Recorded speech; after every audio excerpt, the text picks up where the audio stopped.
Welcome back to HPP, the Hoops Prospects Podcast. In our last episode, we broke down the biggest free agency moves and trades of the summer thus far. You can listen to that episode and all our other episodes at hoopsprospects.com or any of the major podcast outlets, including Apple and Spotify.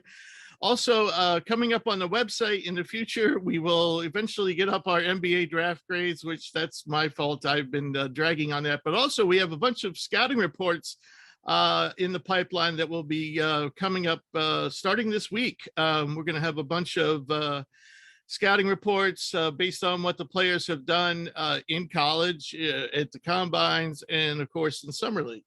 So, my name is still Richard Harris, and I am joined by fellow HP analysts Drew Barton, Hugh Baxter, and Cam Reel. Connor Youngberg will not be joining us this week because he's privately working out with Chet Holmgren on developing a beard. However, our golden boy, Hugh, has survived the heat and alcohol-induced dehydration in Las Vegas to rejoin us this week. Hugh, welcome back. Did you notice that our listenership just without you last week just went, nobody was interested. Without you, nobody wanted to listen. It was horrible. No, that can't be true, Rich. That has to be a glitch. So Hugh, we'll get to you. I'm sure you have plenty of stories for us, but how's everybody else doing? Drew, Cam, how are you guys doing? Doing good, Rich. Got to, wrap up some basketball. What's that? Got to watch a bunch of basketball. Couldn't be boots on the. I was actually planning on going to Vegas this year, but I had to cancel my trip last minute. I was a little bit disappointed. You went into the Great Northwest, right? Yeah. So I ended up doing a road trip with my girlfriend's family up to Montana instead. But I had Vegas plans. I've gone to Summer League a bunch pre-COVID, and I was gonna go network, just enjoy some basketball. But right, ended up kind of falling through. Some stuff came up family-wise, so had to cancel that. Next year we should all go. We should all go. Of course, by then Hugh will be at least an assistant general manager, so it'll be on his tab. But hot take: Rich, he was running the Knicks by the end of this year. Hot take. Rich, I'm there. So long as you got my first $100 on the blackjack table, I'll be there next year. Would you settle for an HP coffee mug? Yes. It's gotta be worth at least $10, right? Deal. You got yourself a deal there. All right. So as we know, Summer League wrapped up, and Hugh was our boots on the ground there. So Hugh, tell us your experiences in Vegas. I'm sure you have at least a few interesting stories. What was it like? Who did you meet? If you could say, who were you working with? Because I knew you were doing some work out there. Vegas was great. I had a blast. It was so hot and just a heat that I was not really prepared for. I knew going in it was going to be hot, but I just don't think I'd ever really dealt with that before. But then you go from absolutely sweltering heat to you get inside the Cox Pavilion and inside Thomas and Mack, and it's chilly, nice and cool, air conditioned. So I was doing a lot of just getting there right for the first game of the day and just trying to hunker down and prepare to stay in there as long as I could, not have to leave, because it's a bit off the strip where the game's being played. So it's not really like something you can sort of jump in and out of. But I got a place to stay pretty close to there, so I didn't have to go to the strip all that often. But I had a blast in Vegas, guys. It was awesome. It's so good to just be there and actually be able to see the games up close. You can just buy a general ticket and for a good amount of the time there, I was by myself going solo, so I could walk pretty close to the court and, spot a single seat by itself and just go and sneak into that. So I got some really good seats for some really good games. I was there, obviously, yes, to watch a lot of the basketball and scout and sort of see a lot of the guys that we've talked about at length in the lead up to this past draft. And seeing them in person was really cool after all the work that we put in the lead up to the draft. And like you guys mentioned, I was also there networking and helping out a couple teams, a couple NBA programs, and seeing what I can bring to the team with some of those organizations. So basically just sort of a networking trip and a fun trip for myself to go and explore Vegas and watch a lot of really good hoops. And I do have some stories, but I don't want to get all into them all right away, but it was a really good time. I don't want to use them all up right here at the top. All right. I want to definitely hear about Mr. Harden. Okay, I got you. And I've made probably at least a dozen jokes about him being at the buffet table at different locations, but you have a more enlightening and actually positive, all this positive James Harden news coming from all over these days. Yeah, I will say one thing just to start it off though. It's so cool if you're just even just a 1% fan of the NBA and you know a few players, just being able to walk up and down the streets of the Strip or anywhere in some of those main hotels, you got to walk past so many NBA players. Like I started a list on my phone of just some of the guys I'd seen, and after 2 days, I just gave up on trying to keep that list up to date because as soon as I landed, I walked right past D'Angelo Russell in the airport, and I saw Scotty Barnes that day walking through the hotel. I saw Sharif Cooper. I walked right past Devontae Graham and Jackson Hayes. I saw Mark Cuban. I nearly bumped into Chauncey Billups and Ty Lue. They were in my way one time. Like it's just, you walk through and obviously it's easy to spot NBA players, but it is so cool. It's like being at Disneyland for NBA people. Sounds great. Yeah, we have to go as a group next year, though we may never come back if we're all there together at the same time. All right, so as we know, the Summer League wrapped up, and so we'll get everybody in this discussion. Today we're going to discuss, some of the rookies who impressed and disappointed. We're also going to talk about some of the veterans, second year guys, the third year guys, and actually some guys were there that were like 27, 28, 29 years old. I mean, not many, but some. And finally, when we get all done with that, of course, we'll do our mailbag. So when we talk about the top rookies who impressed, anyone, first of all, I'll throw out this question. Who came in with high expectations? Such as, a Jabari Smith, and performed up to those expectations in your mind. So we're talking about, guys that really came in with high expectations and met them. Drew? Yeah, I mean, I think the first two, and when Cam was kind of going to work on the script, they're kind of right there at the top. But the first two that have to come to mind are Banchero and Holmgren. I mean, when you're talking the 1-2 picks, I mean, Paolo came out on fire and they shut him down after I think he played 2 games, was averaging like 25 and 6, and he looked NBA ready. And that's what we didn't talk about. Is he looked, out of all the guys, he was the one that was ready to get dropped into the league and average 15 points a game on pretty solid numbers. And that's what he did. They pulled him. I wasn't surprised by that.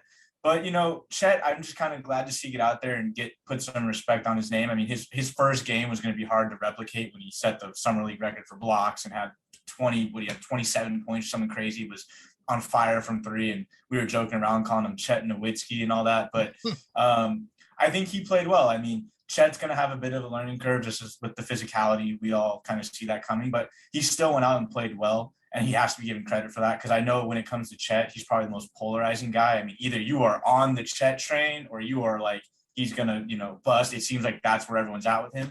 So it was good to watch him go out there, play, solid competition. He's been out of the spotlight ever since the Zags got bumped in the tournament. And now to go watch him play competitive ball and look good. And, it looks like he might have a little chemistry building up with Giddey. So I know they're obvious picks, but that's what you want to see from top guys. Right. If I could follow up on that in Banchero, as you know, I had, he was fourth on our board, coming down the stretch. And then I went and I watched the top 4 guys more closely. And by the time I got done, I moved Banchero up to 2. And the funny thing is, the more I watched, the more I liked him. But the one thing in Summer League that impressed me was, I mean, as I watched him, like that in those late games that I reviewed, he definitely was a better passer and a better defender than I thought. But then those things even popped more for me in Summer League. I mean, especially defensively, he made some incredible plays. And I don't know, if I just watched the wrong games, when he was at Duke, but I don't remember him being that impactful defensively. But but yeah, I was so impressed. I mean, I really think. I mean, I know it's only a few games for him. It was only two, but I'm not saying that I think I'm not ready to declare him better than Jabari Smith, but I will say in summer league he looked better. Cam, what are your thoughts? Yeah, guys, I think Paolo definitely he proved that he was the deserving number one pick. And performance-wise, I think, and I had this comp kind of written down in my personal notes, but he kind of reminds me of Ben Simmons in a lot of ways, where like his play style maybe not, it's not necessarily everybody's favorite style of play, but you can't deny with his physical gifts and like just his overall raw talent that he's going to have a high ceiling in the league, even if he doesn't reach his full potential. Yeah. Like he's going to be a max guy one day. Yeah. Oh, definitely. But the guy that came in with high expectations that I think really kind of surprised me and like excelled beyond where I thought he was going to was Ben Mathurin. He had probably just like the easiest time. Like that's what I look when I'm watching Summer League, especially the top guys. I want to see it almost be too easy for him, because that's kind of like the sign to me of like, oh, okay, this guy's going to be able to come in. He could probably start right away for my team and probably give us 17 plus points. And I think like right now, Mathurin could go out and start for the Pacers, and by the end of the year, he'll be averaging 20 points. Like it's just the game comes that simple to him. Right. His defense looked good. His ball handling looked like his primary ball handling looked better than I think he had shown in college, and right. I'm excited to see what he can do next year. Yeah, the offense really in Arizona wasn't totally geared toward him handling it all, because they also had Terry and Kirk Kriisa and yeah. Hugh, do you have any thoughts here? Yeah, I think what's been said about Paolo is clear, that the body is what's most noticeable. He just looks so ready and so strong and so powerful and comfortable, and he was mic'd up in one of those games, and going back and listening to the mic'd up, like he has a bit that swagger about him already, that sort of he knows he belongs, and he knows he's like, okay, I'm the number one pick, even if I wanted to be the number one pick or not, I deserve it, and I'm the best player in this draft class. And he really did win it and showed that in 2 games. I mean, they nearly messed up that game against Sacramento where we got to the sudden death and nearly handed that one away, but his body just looks NBA ready, looks ready to score, just like Drew spoke about. And then I'll take that body segue and lean it over on the Holmgren side, because I got to see the OKC Houston game. That was a game I was probably the most excited to watch out of all the games I was there for. And there were definite moments when Chet, you could just tell, wasn't strong enough going up to rebounds where he was in the best position for an offensive rebound or a putback, and some of these times he definitely was getting fouled and just wasn't getting the benefit of the call. I don't know whether that's because of summer league or just because he is so big and tall that the refs sort of don't really give him that luck. But he was getting moved off his spot a lot. He was sort of fumbling balls when it was the contested 50-50 ball or the rebound. It seemed like he wasn't coming down with it, or he would just, I think it's the body. And then what I also did notice, something that was really good being there, was the conditioning. He looked tired. And I think that might have been, yes, obviously you're playing a lot of games and a lot of days at Summer League, as well as the Thunder had the 3 games in Utah before. So that he played a lot in that probably the week up until the point where I was watching him live. And there were a few possessions where you could tell he just looked a little bit, I wouldn't say out of shape, but he was exhausted. And you can tell it's a big week going from, doing individual workouts all in the lead up to the draft and everything, and now just getting thrown back into game action. And sometimes where he'd sort of get blocked or he'd miss a shot and he wouldn't get back, stuff like that in close games as well, which was interesting for me to watch. But the talent is there with him. He's tantalizing to watch. It's exciting to see just where he could take this. Like I guess I consider he has a really good, just solid base skill set for someone his size, and the possibility of where that can go in the future is what's incredibly exciting with him. And he and Giddey have it together already. They're going to be a really good group to watch. I saw someone on Twitter said their nickname has to be Chet Mate. I think that's a great call for Chet, mate. That's going to be a good pairing for the Thunder for a while now. But I don't know if you want to touch on Jalen Williams too with the Thunder. We'll save that because I was really impressed with the Santa Clara hoops prospects, Jalen Williams. But go ahead. I'll save that. Go ahead. Should I go for that now? Yeah, if you can. If you don't mind, I'd like to throw in a couple of observations about Holmgren. First of all, when you talk about his wind, I've noticed, and I'm no physiologist, but I've noticed guys that are like, kind of thin through the body. They don't have the wide shoulders, and I don't know if this has to do with lung capacity. I'll tell you another guy who sucks wind a lot, and even though he looks like he's in great shape, is Daniel Gafford. He did that in college, and he does it in the pros. He gets winded easier than most people. And I think certain people don't have the lung capacity. And so Holmgren might be one of those guys. A couple things. Holmgren ends up on his butt a lot, I've noticed. But I noticed that in college too. The other thing was, even though, he made some impressive drives, I think that's going to be problematic for him once the real action starts, because I just don't think he, if you physically, go after him, I think you're going to be able to pick his pocket. I just don't think that handle is going to serve him well. It may never, in my opinion, because he's just so damn tall. He's just not. It's just not conducive to driving. So I think against tough NBA pressure, he's not going to be able to drive like we saw at Gonzaga, or even like we saw in Summer League. So I think that's an aspect of his game that it might disappear, or at least to some degree. I'm not saying he's not going to be able to attack a closeout or something like that. I just don't know if he's going to be able to do this between the leg, behind the back, kind of stuff that, that he gets away with now. What's your opinion on that, Hugh? You kind of seem like you disagree.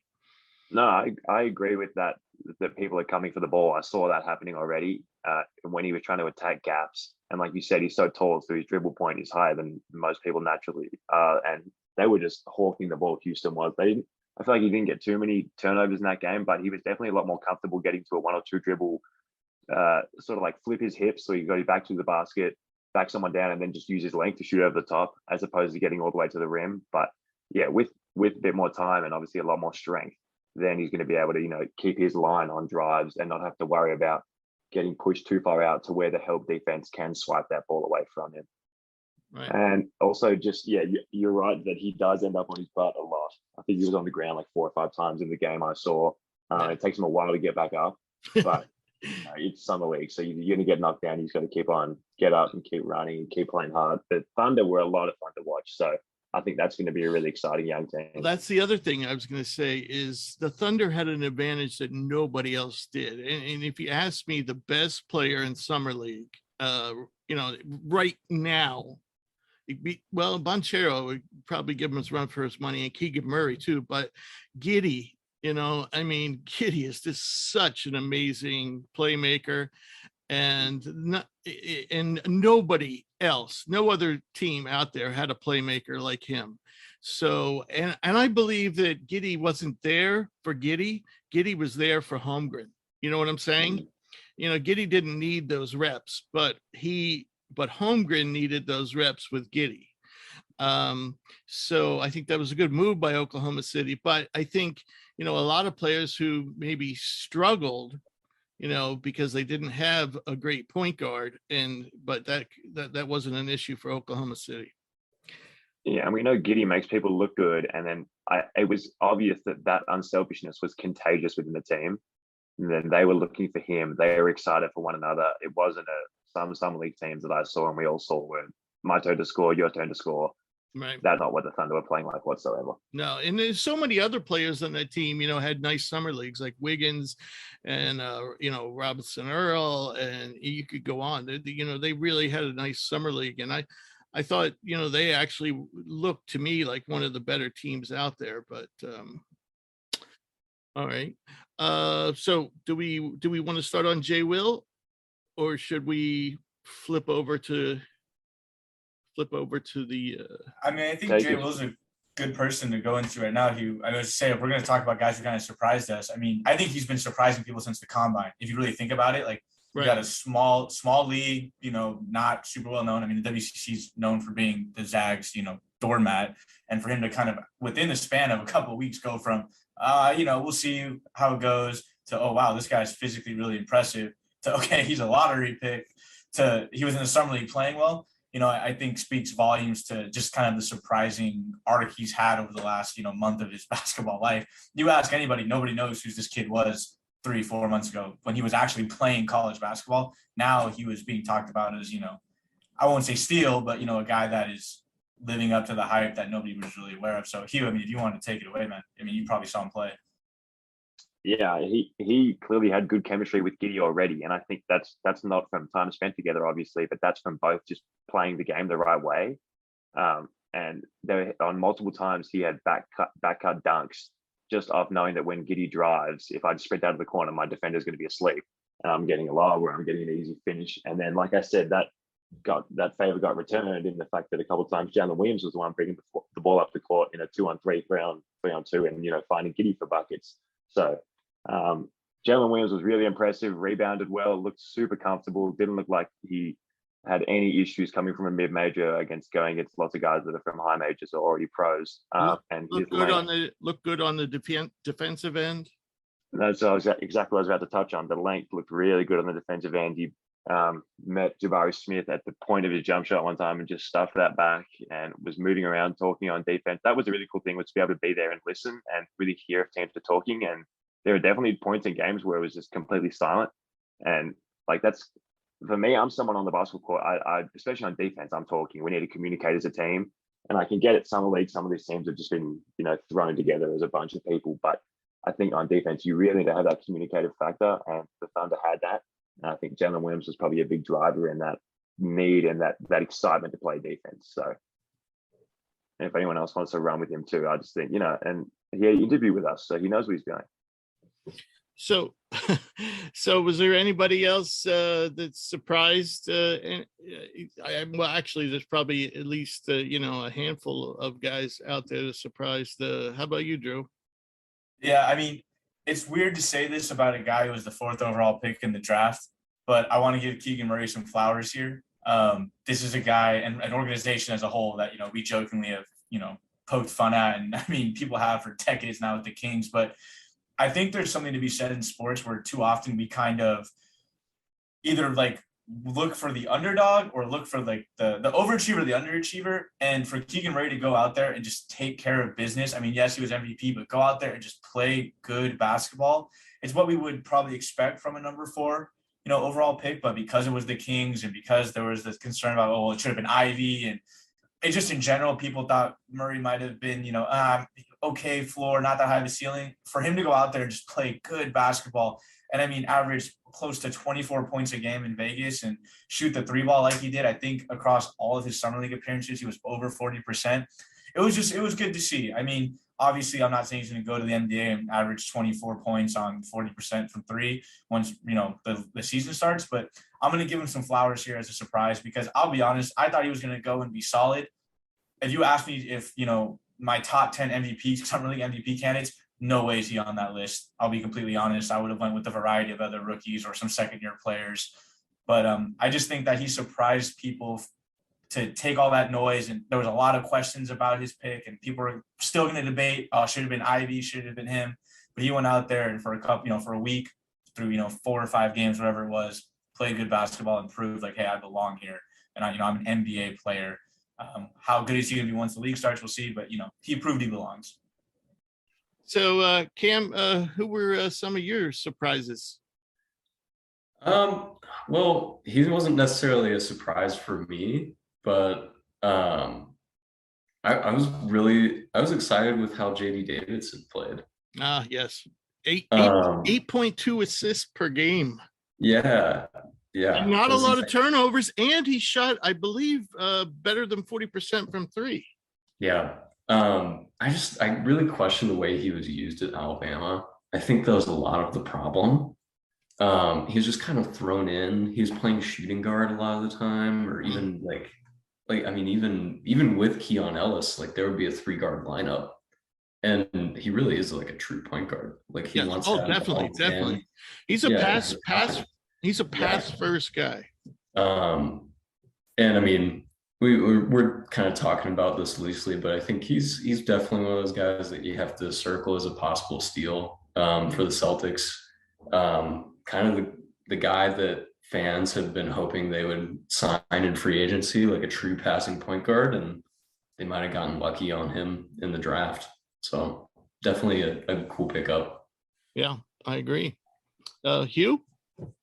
Yeah, and running on that JD Davidson, I was out of all the games that I watched, the best game that I saw was Milwaukee Boston. Yes. It was sort of yes. roughly towards the middle. This game was an insane game of It just was. incredible shot making throughout. People were shooting the piss out of the ball, and Sandro, I'll call him, from the Bucks.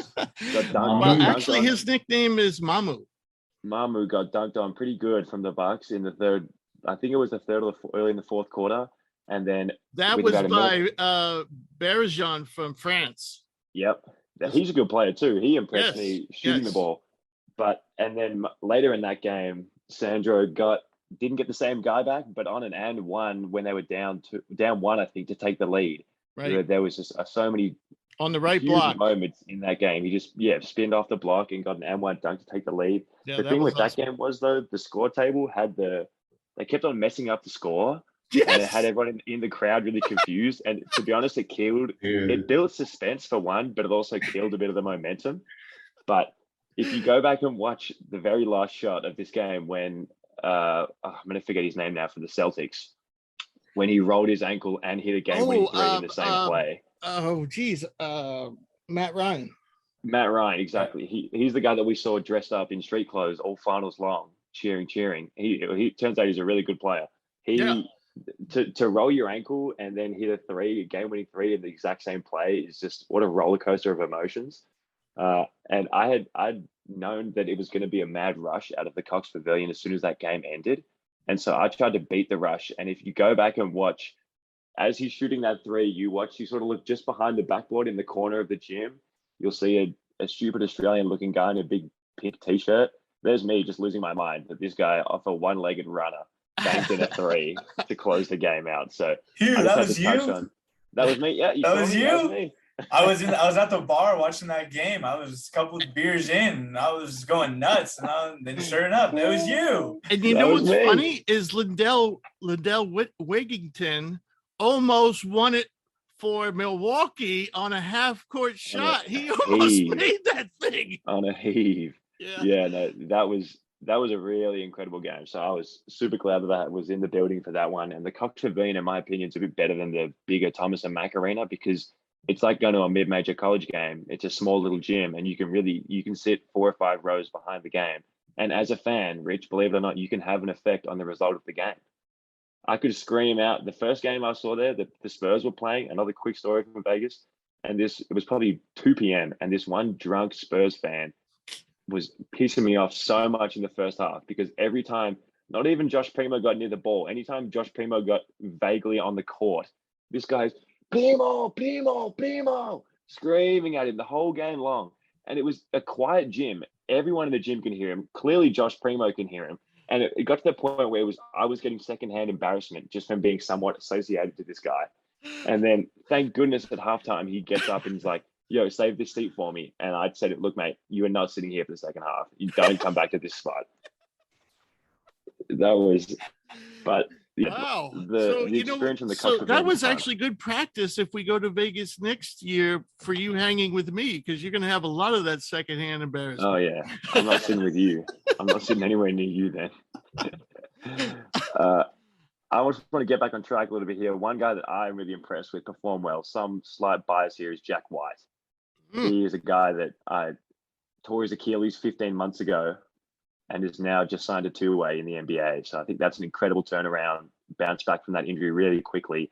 I've been lucky enough he grew up in the same state as me, and so I played against him, not a lot growing up, but into pretty high-level basketball a few times. This is right around when he started to get recruited by Duke. And that was a huge deal coming out of Australia. And so obviously I've just been paying attention and watching his career since. And he's always been sort of a Swiss Army knife sort of player for Melbourne United the past couple of years, just doing a bit of everything. Obviously rebounds relentlessly, had a 16, which I think got downgraded to a 15 rebound game in Summer League. And his defense is incredible. He can stay in front of a lot of people, keeps guards in front of him, forces tough shots, can make open threes, offensive rebounds, plays unselfishly. I think Denver's got themselves a really good two-way option there with Jack White. It's kind of funny because, he barely got to play in college.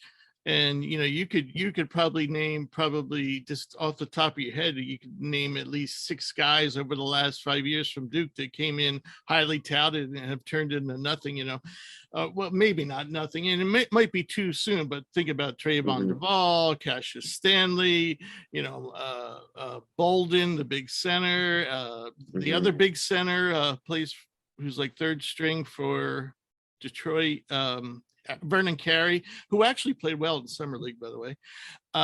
So yeah, it's just kind of funny. You have all these big names that come out of Duke and kind of, wash out. And Jack, who hardly got to play, is on a two-way. So yeah, I mean, I think he played a good amount his senior year at Duke. He was probably one of Coach K's favorites in regards to a culture team guy, right? Because he does play the very unselfish and plays the game the right way. And I even got the chance to bump into him in Vegas and just sort of caught up with him for 5 minutes, chilled with his agent and him for a little bit. So very excited and happy for him. And it's a shame that the NBL is just losing all its talent to the NBA, but I guess that's part of what the league's there for. Right. Yeah, it was a good, it was a good summer league for Australian players and NBL players, I thought, so yeah. Not a good summer league for Australians on the blackjack tables though. No further comment there. One guy I like, and this we're gonna have to give kudos to Sacramento once again, is Keon Ellis. Now he's a guy that we liked. We talked about him quite often on the show. And we projected him to be, I even said, that he might sneak into the end of the first round. I think ultimately we had him, as an early second round pick. But Keon, despite his slender frame, I mean, he shot 44% from deep. He shot 87% from the foul line. He averaged 11 points a game, 3.3 assists, which is nice, for a shooting guard. 2 steals a game, which he's always been good at, and he is a good defender. He's a very good defender. So, yeah, Sacramento seems to have 2 really good players on their hands. I don't think, the one concern I still have is Keon's slight frame, but, if he can add some muscle, man, they really got a good player on their hands. Cam, do you want to talk about your boy Tari Eason before we? Yeah, Rich, I was waiting on you to bring him up. No, man, I was so happy to see him come out and play the way he did at Summer League. The defensive side came easy to him, which was kind of my expectation coming in. My thought was that he'd probably struggle a little bit from the field. Just because he is still kind of a raw offensive player. He averaged 1.8 steals, 1 block per game. He was under 2 turnovers. And of course, he scored 17.2 points per game, which on about 45% shooting was really impressive. His handle looked a lot better than I thought it would. Can I jump in here for a second? Yeah, Hugh. You are nowhere near excited enough for how much you nailed this call in the lead up to the draft. This is your opportunity. This is your guy, man. This is your victory lap right now. I just knew he was gonna be that. Like, I'm not surprised. I'm not shocked by it. I'm just happy. I'm just like, man, Tari, you proved me right, man. Like, shout out. But man, yeah, I gotta be real with you guys. If there's one guy in this class that I think is going to be a multi-time all-star, is going to contribute to a winning team, I think it's him. Because he's, as like, in terms of a guy that can do a little bit of everything, he has maybe the highest potential. I mean, like, I don't know if Chet's ever going to be a 20-point per game scorer. I don't know if Paolo's ever going to be like the number one scorer on a good team. I'm sure he could do it for like a bad Orlando team, but I don't know. I just think like Tari's combination of defense, rebounding, athleticism, enough shooting, like I just think he's just like the sky's the limit for this dude. Like he's gonna be really good. So I think you kind of stole the answer to my next question, which was going to be, who do we really think out of, what, I mean, obviously, again, small sample, but if we had to pick a star, if you had to pick one star, one guy you're going to say he's going to be an all-star, not every year, but, multiple all-star type of player, who would that be? What would your answer be, Drew? I mean, this one's tough. Like, I'm going to stay away from kind of the big name guys because I think we're all pretty set on like the top 4 or 5 guys being impact players. Oh man, there's some really good performances. I'm going to have to go with my guy, Ben Matherin.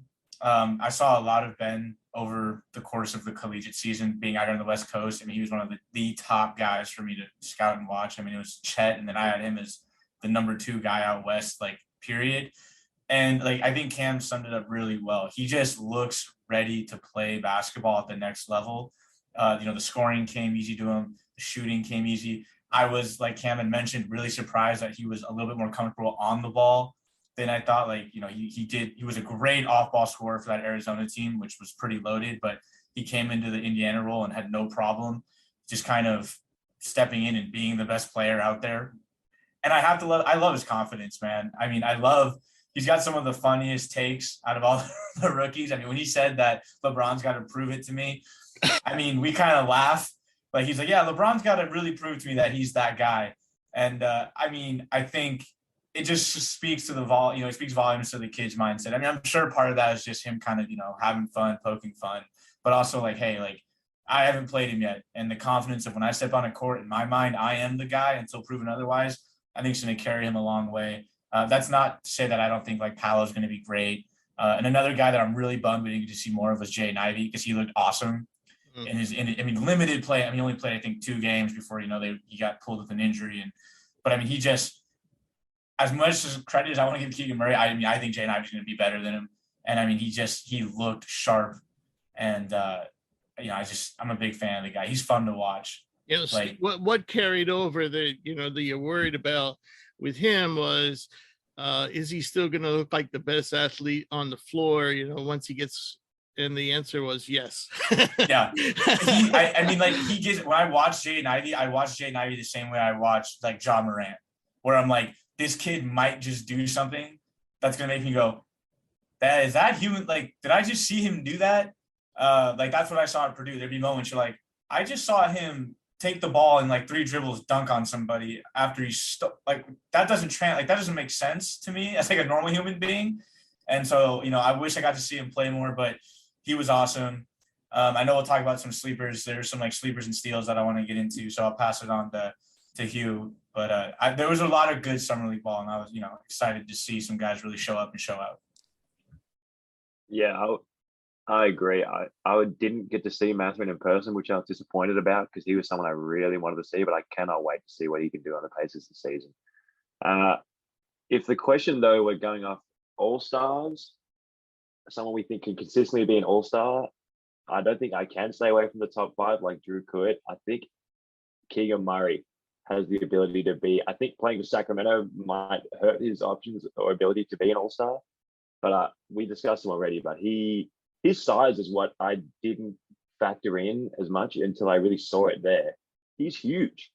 Like, he's so much bigger than I really actually thought. Like, I thought he was going to be strong, and he still looks kind of lanky. Like, he has the ability to put a bit more size on, a bit of weight on, but he looks comfortable shooting the 3. He moves really well on the court. He can shoot off balance. And he just sort of had his hand in all the different cookie bars. Like, he was all over the court doing a bit of everything. And I'm really excited to see what Sacramento has there. And they've done, I mean, we don't want to go too deep into this, but they've had a quietly good offseason. Um, I think he has a really good opportunity. Obviously, Paolo has to be one you consider here for being the most consistent player in this draft. But yeah, if we're going for All-Star, Keegan Murray, I think, is a player that we could see yearly in 5 years' time on that All-Star team. Yeah, one thing that I was like really surprised with Murray was how quick he is. Like I felt like watching him at Iowa, I really thought of him more as like this power forward that's a little bit more like ground bound traditional, and like it kind of reminded me of like PJ Washington. That was like the comp for me in my head. But he's fast. Like he's athletic, like way more athletic than I think he got billed as in the scouting process. And I was really impressed with that. Like, well, I think part of that is, we didn't see him be very effective putting the ball on the floor. And I don't know if we actually saw a lot of that in summer league. You might correct me if I'm wrong, but I think, he did do, some step backs and, some shooting off the bounce, but I didn't see any major, any major like kind of ISO breakdown type of stuff. Am I wrong, or am I, because I didn't watch every minute that he played, but I think a lot of the stuff that I saw, it definitely wasn't, creating for himself. It was, I think I saw a really cool clip of him using his pace coming off a ball screen really well. Not a ball screen, sorry, a pin down off the ball to get a catch and shoot shot. And I think he just has some of those sort of quirks where maybe he isn't quite the most athletic, but he understands how to use angles, and he understands how to use himself and use his defender's momentum to get open to shoot the ball, because it seemed like they were hunting him for shots. Like he was getting a lot of stuff drawn up for him, and fair enough, he's their only draft pick. But I think he has the ability he's just a smart scorer. Almost, yeah. So he definitely, I thought he was the best end-to-end running big in college basketball this year. You know what I'm saying? With the ball or without the ball, I think, he was like the quickest guy down the court as a big. So that I at least knew he could, was fast in a straight line, but and he often handled the ball. But what I was concerned with is in the half court, could he create his own shot if he had to, or was he going to have to be one of those guys that was going to have to be set up? So, but we could say the same thing about Jabari Smith, who we'll get to later.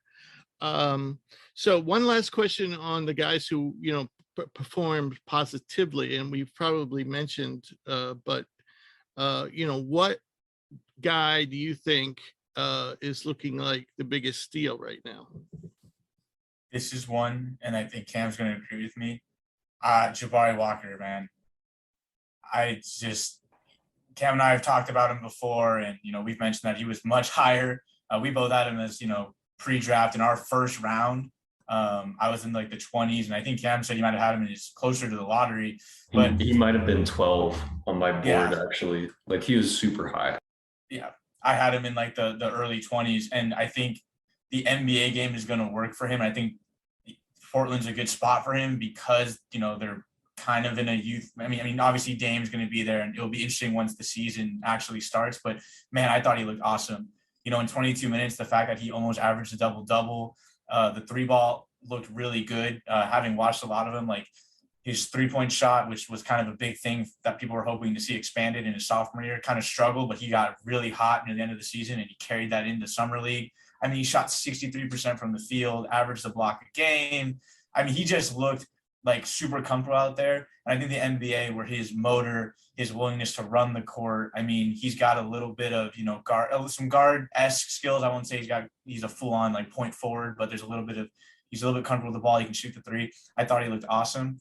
And, I'm not surprised he went in the second round, because I'm sure plenty of people didn't have him as high as, Cam or I might have. But the fact that he was closer to the end of the draft, I'm like, this kid's going to maybe not be a perennial all-star, but this kid is definitely going to be an impact player in this league. And honestly, I would not be surprised if in a few years he's starting. He's like a starting power forward on a solid team.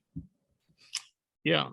Cam also mentioned earlier JD Davidson. I think he's looking like a steal. Anybody else have any other ideas and by the way, I totally agree. I mean, my two picks, first two guys came to my mind were Davidson, Jabari Walker, and of course Keon Ellis, who we also just discussed. So, but I wouldn't put Keon was. I think, yeah. I mean, I think the other two guys are looking. They went later than Keon, and yeah. So, any other thoughts on steals here? Yeah, I was kind of surprised Drew didn't want to bring him up, but I was pleasantly surprised with Guy Santos. And maybe that's just Yeah, like yeah. I don't know, I didn't scout him at all. I didn't really I know Rich, you brought him up a little bit over the course of our scouting reports, but I thought, at 6'8", he kind of gave you that like maybe like baby Luca type vibes. Well, Like, that's what I've called him. I've called him the Brazilian Luca. Yeah, he can score off the dribble. He's got a pretty solid assist to turnover ratio in summer league, which is, that's impressive. Shot the ball really well. You find a 6'8" guy that can handle like a point guard and shoot from every position. Like that's a steal. I think he looked really good. Yeah, I agree. Does anybody know what they're doing with him, by the way? Is he because I'm pretty sure he may have exceeded their expectations in summer league. Most of the international guys are staying international for now, but does anyone know what the plan is for Guy? I think he might be staying international. They haven't said, but I feel that no news on that front means he might be more likely to stay overseas, even if it's just for another season. Right. I think that's where they're leaning, but I have no concrete proof to that. Right. Hopefully it's though he goes to a better league than, but not knocking Brazil. It's not a horrible league, but there's just he can play at a higher level. You're right. After watching him, this is my first time really watching him, and I'm like, there were some things I like, some things he looked really good in the San Francisco games. He was still solid in Vegas, but he definitely kind of came back down to earth a little bit. But he's definitely better than Brazil. Like, I think he can play at a higher level than Brazil. No, for sure. Okay, so let's flip the coin here and go with the more disappointing guys. So who came in? In your opinion, who? I'm sorry, Hugh. Did you have something to add? I just want to make a quick challenge to something that you have here, Rich. On your doc that you've shared with us, you had Jaden Hardy as a negative for the Mavericks. And by the way, Cam wrote this script. So sorry, my bad, Rich. Don't pick on me. I Sorry. was riffing on you, Rich. I don't know what you're talking about. Negatives on our little spreadsheet. But yeah, Hardy did look like a train wreck. But so what's your point? I was, to be honest, to hide from that. Don't blame me, Rich. I thought he looked good. I put him on the negatives because you had him negative. I knew he liked him. I don't feel like with the numbers aren't going to be great for Hardy anytime soon. But I think to get him in the second round, I think the Mavs, I don't think a steal is the word I'd use yet. I don't quite, maybe you guys can help me find out what word I'd use here, but I just think if he can understand, no, not even right near. If he can understand how to play off Luka, and I think he has to know that coming into Luka's team, that you're not getting the same looks that you were on the G League Ignite. That has to be something he understands already. But I think he could do a nice job of filling some of the hole that Jalen Brunson leaves. And probably there'll be some volume scoring, which isn't ideal. But I think he can get his legs under him a little bit in the NBA and get ready to just basically find open shots off Luka's ability to find him. Then I think he could have a nice little rookie season here for Dallas.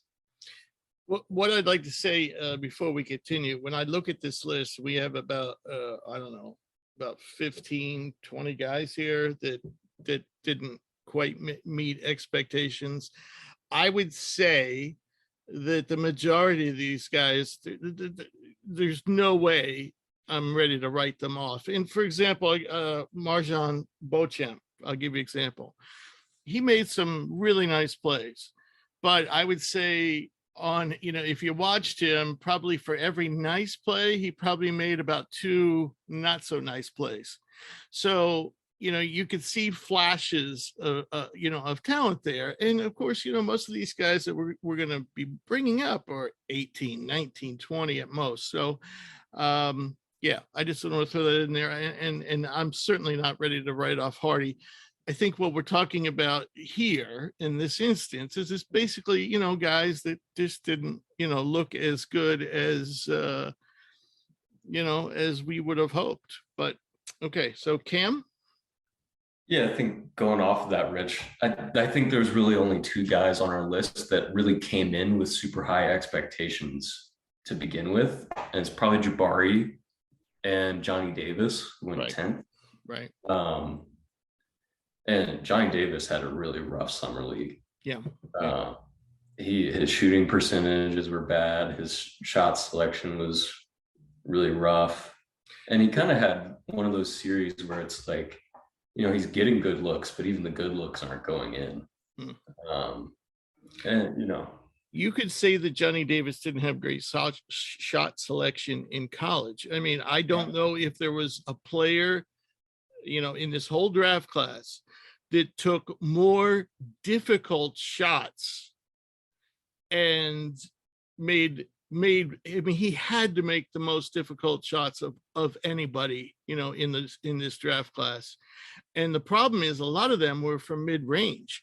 So and he takes, so he's basically driving into the eye of the hurricane, by going into the mid-range. And now he's facing taller, quicker, longer players. And, and so that was my main concern with Johnny Davis is can he continue to make these extremely difficult shots? And so far the answer is no. But again, I'm not ready to write him off. I think the problem there is, he's a guy that's kind of used to playing. He's not a great 3-point shooter, for example. So I think he's going to have to learn to play more off the ball a little bit. And if he can do that, I think it will start to open other things up. But if you can lay back off of him, knowing that he's going to drive, on you and then pull up, if you can, don't have to get in his face to stop the 3, that makes him easier to defend. Drew? Yeah, I was never super high on Johnny Davis. I know early in the season when he had that really nice hot streak where he was scoring a lot and he was basically carrying the Wisconsin offense through large stretches. So, Rich, you hit the nail on the head. He had to take and make tough shots. But this is a guy that I think, actually might look better once NBA ball fully starts up, because he's going to be able to, even if he's starting, Bradley Beal and Kristaps are going to kind of be the focal point. So he'll be able to be more of a third, even maybe 4th option, however they want to use guys like Kuzma. And I think Johnny Davis is the type of dude that I would probably rather use as kind of like a bench scorer, almost kind of like a shock trooper type person where like I bring him in a second wave where, he's going against reserves and I can use him to kind of sustain my second unit offense. I can trust him to take shots. And this is going to be down the line in his career. I mean, he is a rookie. We'll see how it goes, but I think he's going to be a guy that I'm not super high on, but I think will look better when he's able to, have veteran players carry the load. He can kind of play to his strengths. And hell, maybe they do decide, hey, you're going to come off the bench and we'll let you kind of try to find your rhythm, in that second unit where you're going to be able to take shots, have a little more free will with the ball, because you're going to need to take shots because you're, not going to be doing that with Bradley Beal on the court or Kristaps Porzingis. Right.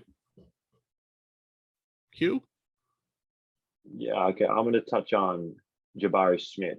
I think this is someone we definitely have to talk about. And the game that I watched was that OKC Houston game where he didn't shoot the ball well whatsoever. And like Rich said, we're definitely not writing anyone off yet. This is one summer league's worth of basketball, and there's just some incredibly young players. But it was very obvious that he needed others to be able to get a good shot. He was not in a position at all whatsoever to sort of get his own. And often, like we saw a lot in Auburn, he'd settle for the one dribble pull up, a mid-range shot, which he's going to be able to get off a lot less now playing against, NBA defenders consistently. But his stroke looks really good. I mean, he just had a bad shooting night the game I played. He clearly was definitely locked in and engaged on defense. And so that was a good sign, is that he didn't allow his offensive struggles that night to deter him from putting effort forth on the defensive end of the floor. And so I think this, going to Houston is probably a pretty good thing for him, where we're not going to pay attention whatsoever. Everyone's kind of going to forget about the Rockets by the time we get halfway through the season. And so he can sort of probably just lay low a little bit and just really work on his game for the next 2 or 3 years, to the point where he is the type of player who can create for himself and get to the basket himself and get strong enough to be able to do all of that. So I hope that the Houston guards don't take away too much from him. I mean, Josh Christopher was difficult for me to watch in summer league, and I mean, there's a lot of similarities. Not necessarily similarities. Jalen Green is definitely a better version of Josh Christopher, but in the way that some of those Houston guards like to have the ball in their hands a lot, I hope that's not going to detract too much from Jabari's development. If I can interrupt, Christopher hasn't changed his style of play since college. It's the same. He's doing the same thing he did in college. I mean, he's getting better at it, but still, that was some frustration for me, because he definitely was a ball stopper on the court, and there were multiple times where he would look up open teammates and then miss a shot and be like, "Oh, sorry, my bad, I should have passed it to you." But it happened one too many times to where it's like, clearly these aren't mistakes that you're making. This is conscious decisions to I'm getting this ball up. So, but circling back to Jabari, I mean, not an ideal start to his NBA career, but I think this is just a start that he can build off. And we maybe, I wouldn't say we lower expectations. Maybe for these first couple of years, we are a bit more apparent that might not jump off the screen right away. He's definitely going to have some huge games, I feel like, for Houston this season, with some big highlight plays that wow us all. But it's going to take some time for him to get the wheels turning and to get comfortable in the league and then really start to dominate. Cam? Yeah, I mean, I think his performance was a little bit concerning in that he looked a little bit more like a Rashard Lewis type guy than he does sort of like that, what's become kind of the cliche KD comparison for tall guys that can shoot. Right. But I wanted to kind of riff off of like our problem with him is that he's not an individual creator on offense. His defense looked great in summer league. So we know he has a pretty high floor. Overall, he shot the ball well in spite of a couple of struggle games. But I like, as he continues to develop that off-ball game, I just think positionally that's more valuable in today's league than even the 6'10" guy that can take everybody off the dribble. I mean, like, the number of guys that can do that are so, like, it's such a small number. And obviously, if he could develop that, he could be one of the best players in the league one day, honestly, with his frame. But I mean, like, having an option that's like this lengthy, mobile, power forward type, he could possibly play center, I think, based on his defensive abilities that he showed at Summer League. I think that would be a waste, though. But yeah, I think it'd be kind of a shame. But yeah, I just don't like. I think he probably underperformed in that he was just kind of penciled in at the number 1 pick for so long. But if we'd been talking about him all year as the 3rd guy, I think we'd still be pretty impressed. Yeah. I think what everybody's doing is looking at Paulo and they're looking at Jabari, and all of a sudden Jabari looks like a disappointment. But there was a reason, even after reviewing the top 4 guys, why I kept Jabari at number 1, and that was his defense, and that was there. Now, admittedly, Paulo continues to surprise me, by being better at things that I didn't think he was so good at first, including defense. I knew Jabari wasn't a great shot creator. I mean, that's just, I knew that. But, being as young as he is, I thought that could come along. And as and it may not, I don't even think it's something he necessarily has to have to become a very good player. I don't know if he, I mean, I think surrounded with the right point guard and having, other players around him, to draw attention away, I think that's only going to help him. And that's what I saw. I saw a guy that I don't see where he could have failed, because I knew he could play defense and I knew he could shoot. How can a guy like that fail, at his size, so yeah, I'm definitely not very worried about him at all.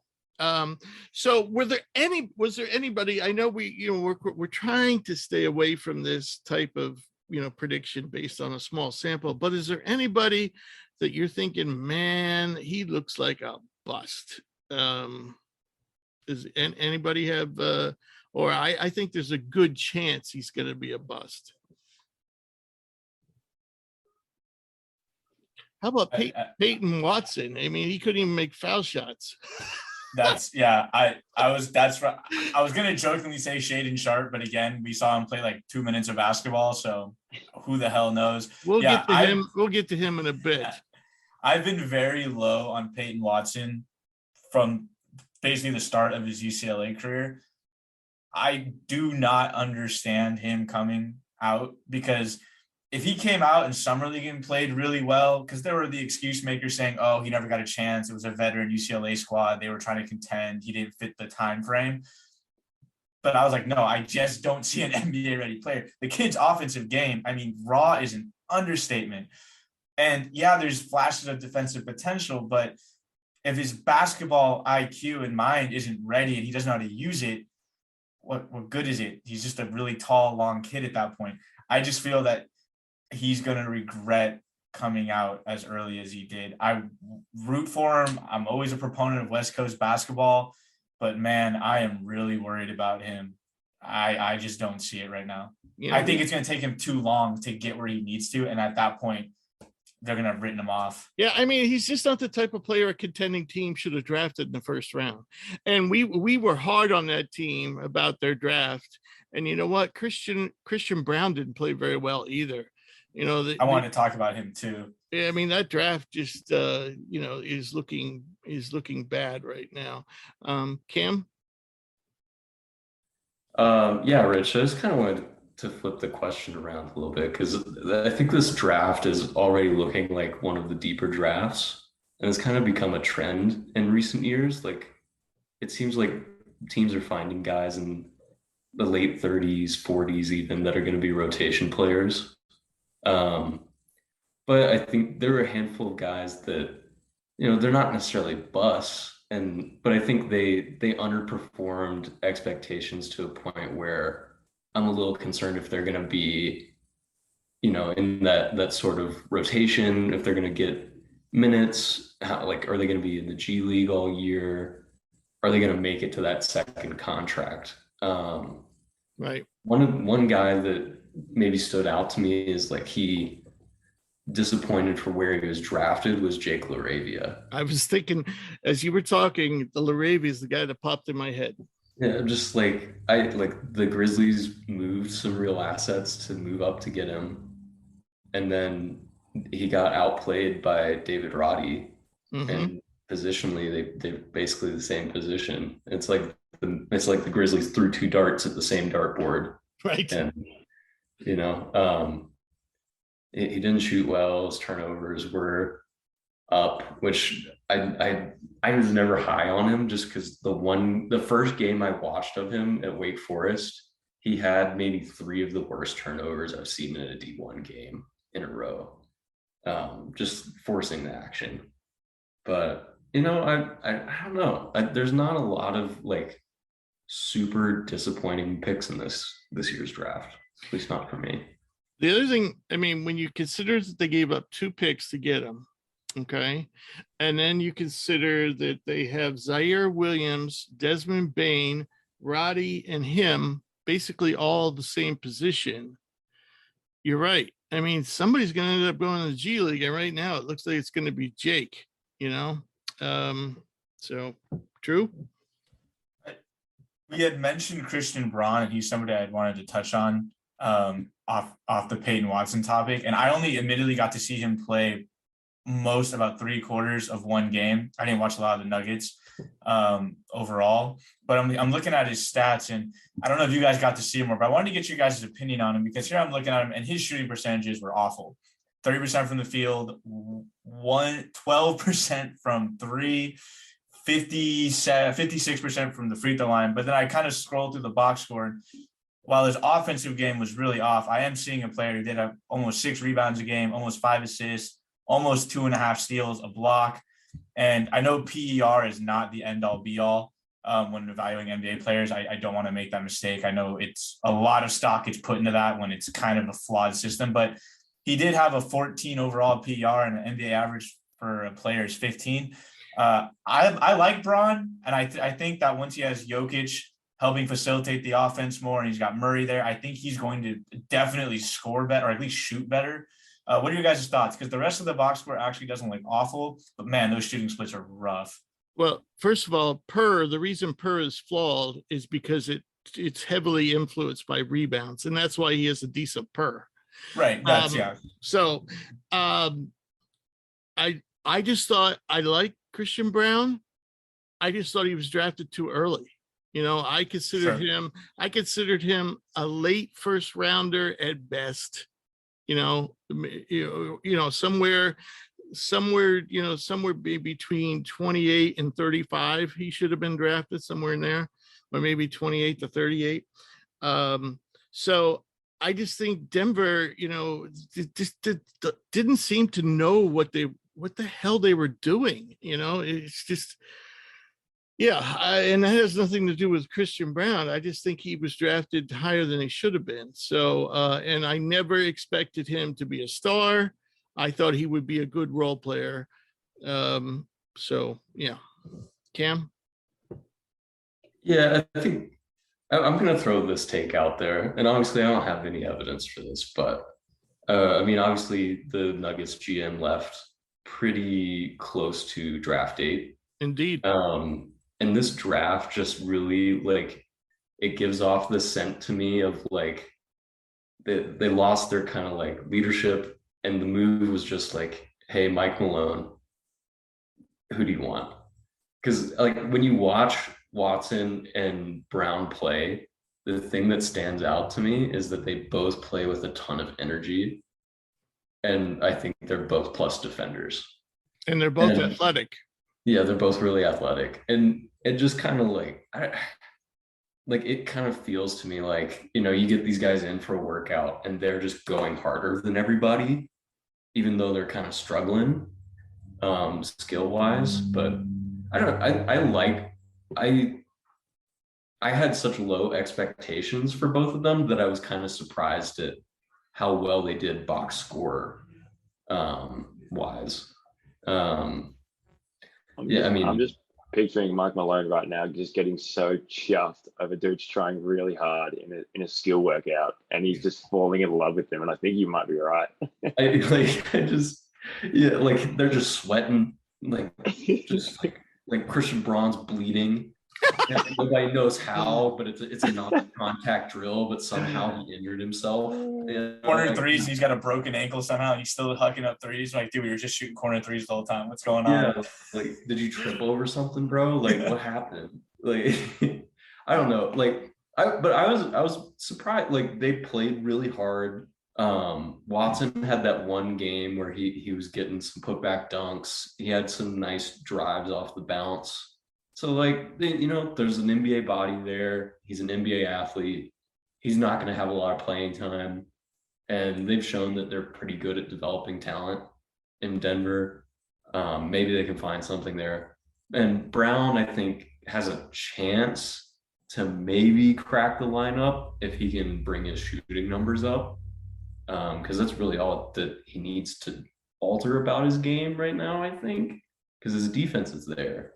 And his rebounding's there, his effort's there. But yeah, I just totally agree with Rich. They were just drafted too high, and that's why they're disappointing. So yeah.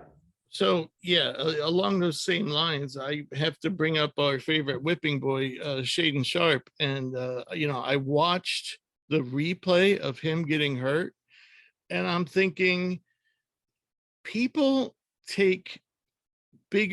probably take about 10 of those types of hits every day when they ride the New York subway. He was barely touched, and he's going around with his arm in a sling. I kid you not. Did you guys see how he got hurt? I'm like, how? Nothing happened. How is his arm in a sling? He's got slightly bumped into. I'm telling you, this guy, I've been saying it all along, he's going to be trouble from start to finish. So let's turn the tables here.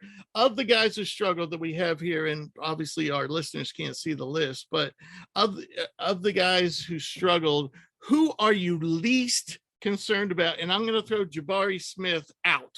So none of us are really concerned about Jabari Smith, but of the rest, who are you least worried about?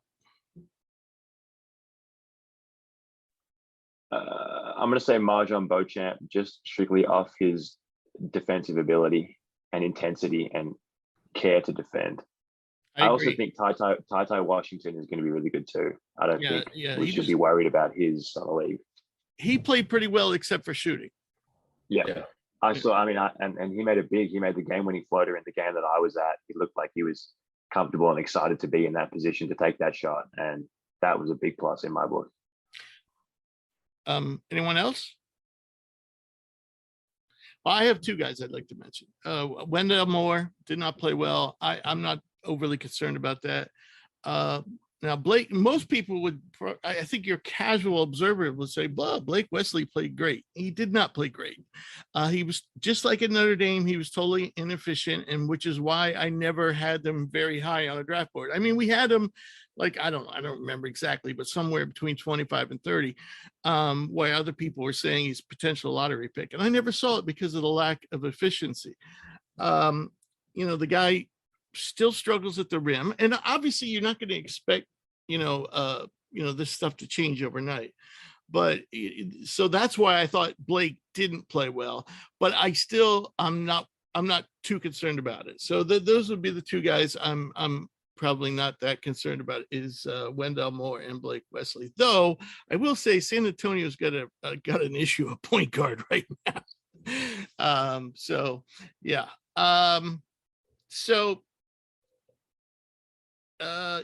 You know what? Another guy who I'm very concerned about and would fall into the bust category, since he was a first-round pick, is Patrick Baldwin.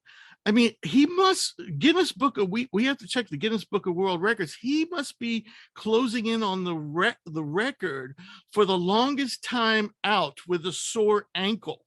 I mean, this carries back to his senior year in high school. And he didn't play, he was saying at the combine, oh yeah, I'm healthy now. And now he's not playing in summer league, as if the guy doesn't need reps. So yeah, I don't know what's, Baldwin and Sharp, they were the two biggest mysteries coming in, and they've done nothing to alleviate our concern. Yeah, Warriors fans have been tough to talk about, even in my own house with Baldwin, man. I think everyone's got the rose glasses on from, getting to see Kuminga, finally getting some Wiseman action, Moody, Guy Santos surprised people, and so nobody's talking about Baldwin. But I've been out on him pretty much from the jump, continue to be so, and I would have loved to see him play just one or two games. Just go out there and put some shots up, show the fans, show the analysts that, hey, I'm moving, I'm out here. I mean, he would have had no expectations because all eyes would have been on Wiseman's return, and he still didn't do that. So how could the guy still be hurt? We're talking about an injury that he suffered in game 12, I believe. Actually, it was before game 12 at Milwaukee. I think he played on it a little bit. It was like in December, wasn't it? Right. I mean, like early to mid December or January. Yeah. I mean, we're talking like half a year ago, and I don't know. And you know what? AJ Griffin, who has a long injury history, he too did not play. So you got to start to be concerned with him, too, because I mean, he missed time in his senior year, then he missed the beginning of this year, and now he's not playing in summer league. I mean, of the three guys that are injured, I mean, he's the one I'm least worried about, but because at least he did perform at a high level once he got in the lineup with Duke. Cam? Yeah, you kind of beat me to it, Rich. I think the most disappointing thing for me this summer league was that there was just a handful of guys that we didn't get to see. I mean, like Sohan got COVID right before summer league started, that was brutal. We didn't get to see him play. AJ Griffin is load managing, I suppose. Yeah, Dyson Daniels. We saw a quarter of Dyson Daniels. Right. He was hurt too. Yeah. Wait, and Sohan, again, Shaden Sharp. We got a couple minutes of action and that's it. Cam, I was just about to ask that question to the group, why Sohan wasn't playing. He had COVID.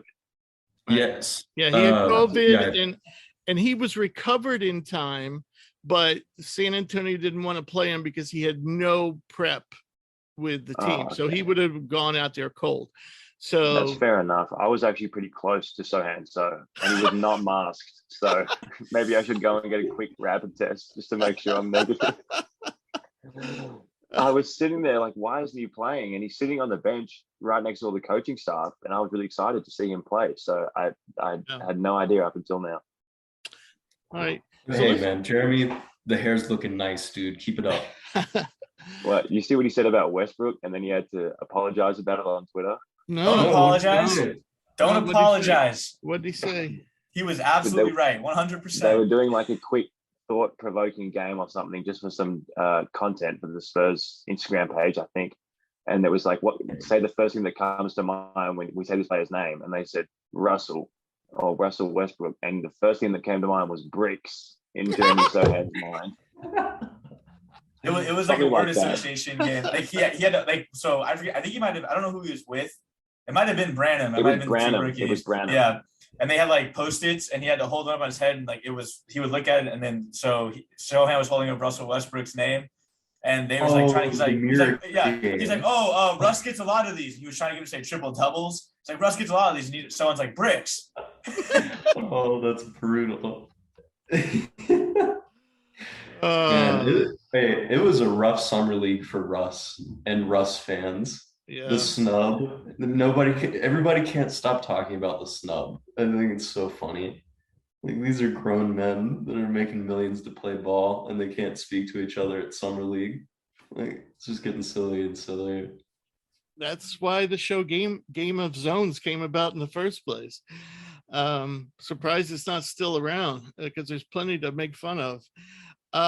Moving on to guys who've been in the league for a while, at least 1 year. They're not rookies. What guys on that list? We're talking about people who impressed you. Which guys impressed you of the quote unquote veterans in summer league? I think Moses Moody was really impressive. He had one huge game for the Warriors. I think they did. Drew, you'll know better. Did they call it for him for summer league after that game? Did he play again, or? Let me double check. I think that might have been the only game that he played. I can look real quick. He played in. He played two. He played two in Vegas. I caught the back half of that game where he had 30 or 35, and he was just proving to everyone that he is too good to be playing in summer league pretty quickly. But I was really impressed, having not seen much of Moody the last couple of years. We've seen him in short bursts, but to see him out there as sort of a go-to option was really cool to see. He looks super comfortable. Obviously, can shoot the ball well. And a year in the Warriors system, he's obviously learned a lot and used the resources around him to develop his game significantly. So I think he's going to be a really good piece. The Warriors just continue to find really good pieces, and they might not, look incredible right away, but you just know down the line, under that guidance, under that really good coaching staff and that play development team, that they're going to get some gunners, and Moody is definitely one of them. Drew? Yeah, Hugh, I agree. I mean, I saw Moody have that big game. And I'm looking at our list here, and I see all three of the Warriors' big three for summer league of Wiseman, Moody, and Kuminga. We have on the played well. We have some we got question summer marks. league big threes now. Absolutely, man. Hey, they're giving out rings. We got big threes. If you can get a summer league ring, you can have a summer league big three. But actually, you know, watching the three of them play overall, to be completely honest, Wiseman kind of gets a pass for me, just to watch him, you know, get out there and play. And he had some moments where he looked like the James Wiseman that we thought we were going to get. And you can tell he still has a lot of rust to knock off. And, you know, it's just good to see him get out there and play. He had a couple nice finishes. I think he averaged 2 blocks a game. But I'm actually going to say I don't know if I'd put Kuminga on the played well list. Personally, I agree, Drew. I think he had a couple big games. I mean, he had one game where he had like 30, but to me, it looked like he thought he was too good to be there. Right. Yeah, He was pouting. He was pouting Yeah. and whining. And yeah. I was so unimpressed, and it was so Yeah. unwarrior like. When I saw that they were all going to play, I honest to God, Patrick Baldwin notwithstanding, I thought they were going to run through the summer league. I thought if Wiseman plays 50 minutes a game and Moody and Kuminga are out there playing a lot and everyone else just kind of comes along for the ride, they were going to dominate. And Moody had the big game. He actually was relatively inefficient through all his summer league appearances, but that's the kind of player he is. I mean, he didn't play a lot during regular season. He's a shooting guard, so he's put up a lot of shots. So I was kind of whatever with Moody. He didn't play too much, but Kuminga really disappointed me. I'm going to be completely honest. I expected him to go out there and dominate people defensively, average 20 a game, and he just didn't really do it for me. I mean, I'm looking at his numbers here, and he was relatively inefficient. His body language wasn't great. And I just felt like he was out there almost as if I just contributed to an NBA championship. Why am I here? Instead of the mindset that I would have liked to see of I'm about to show.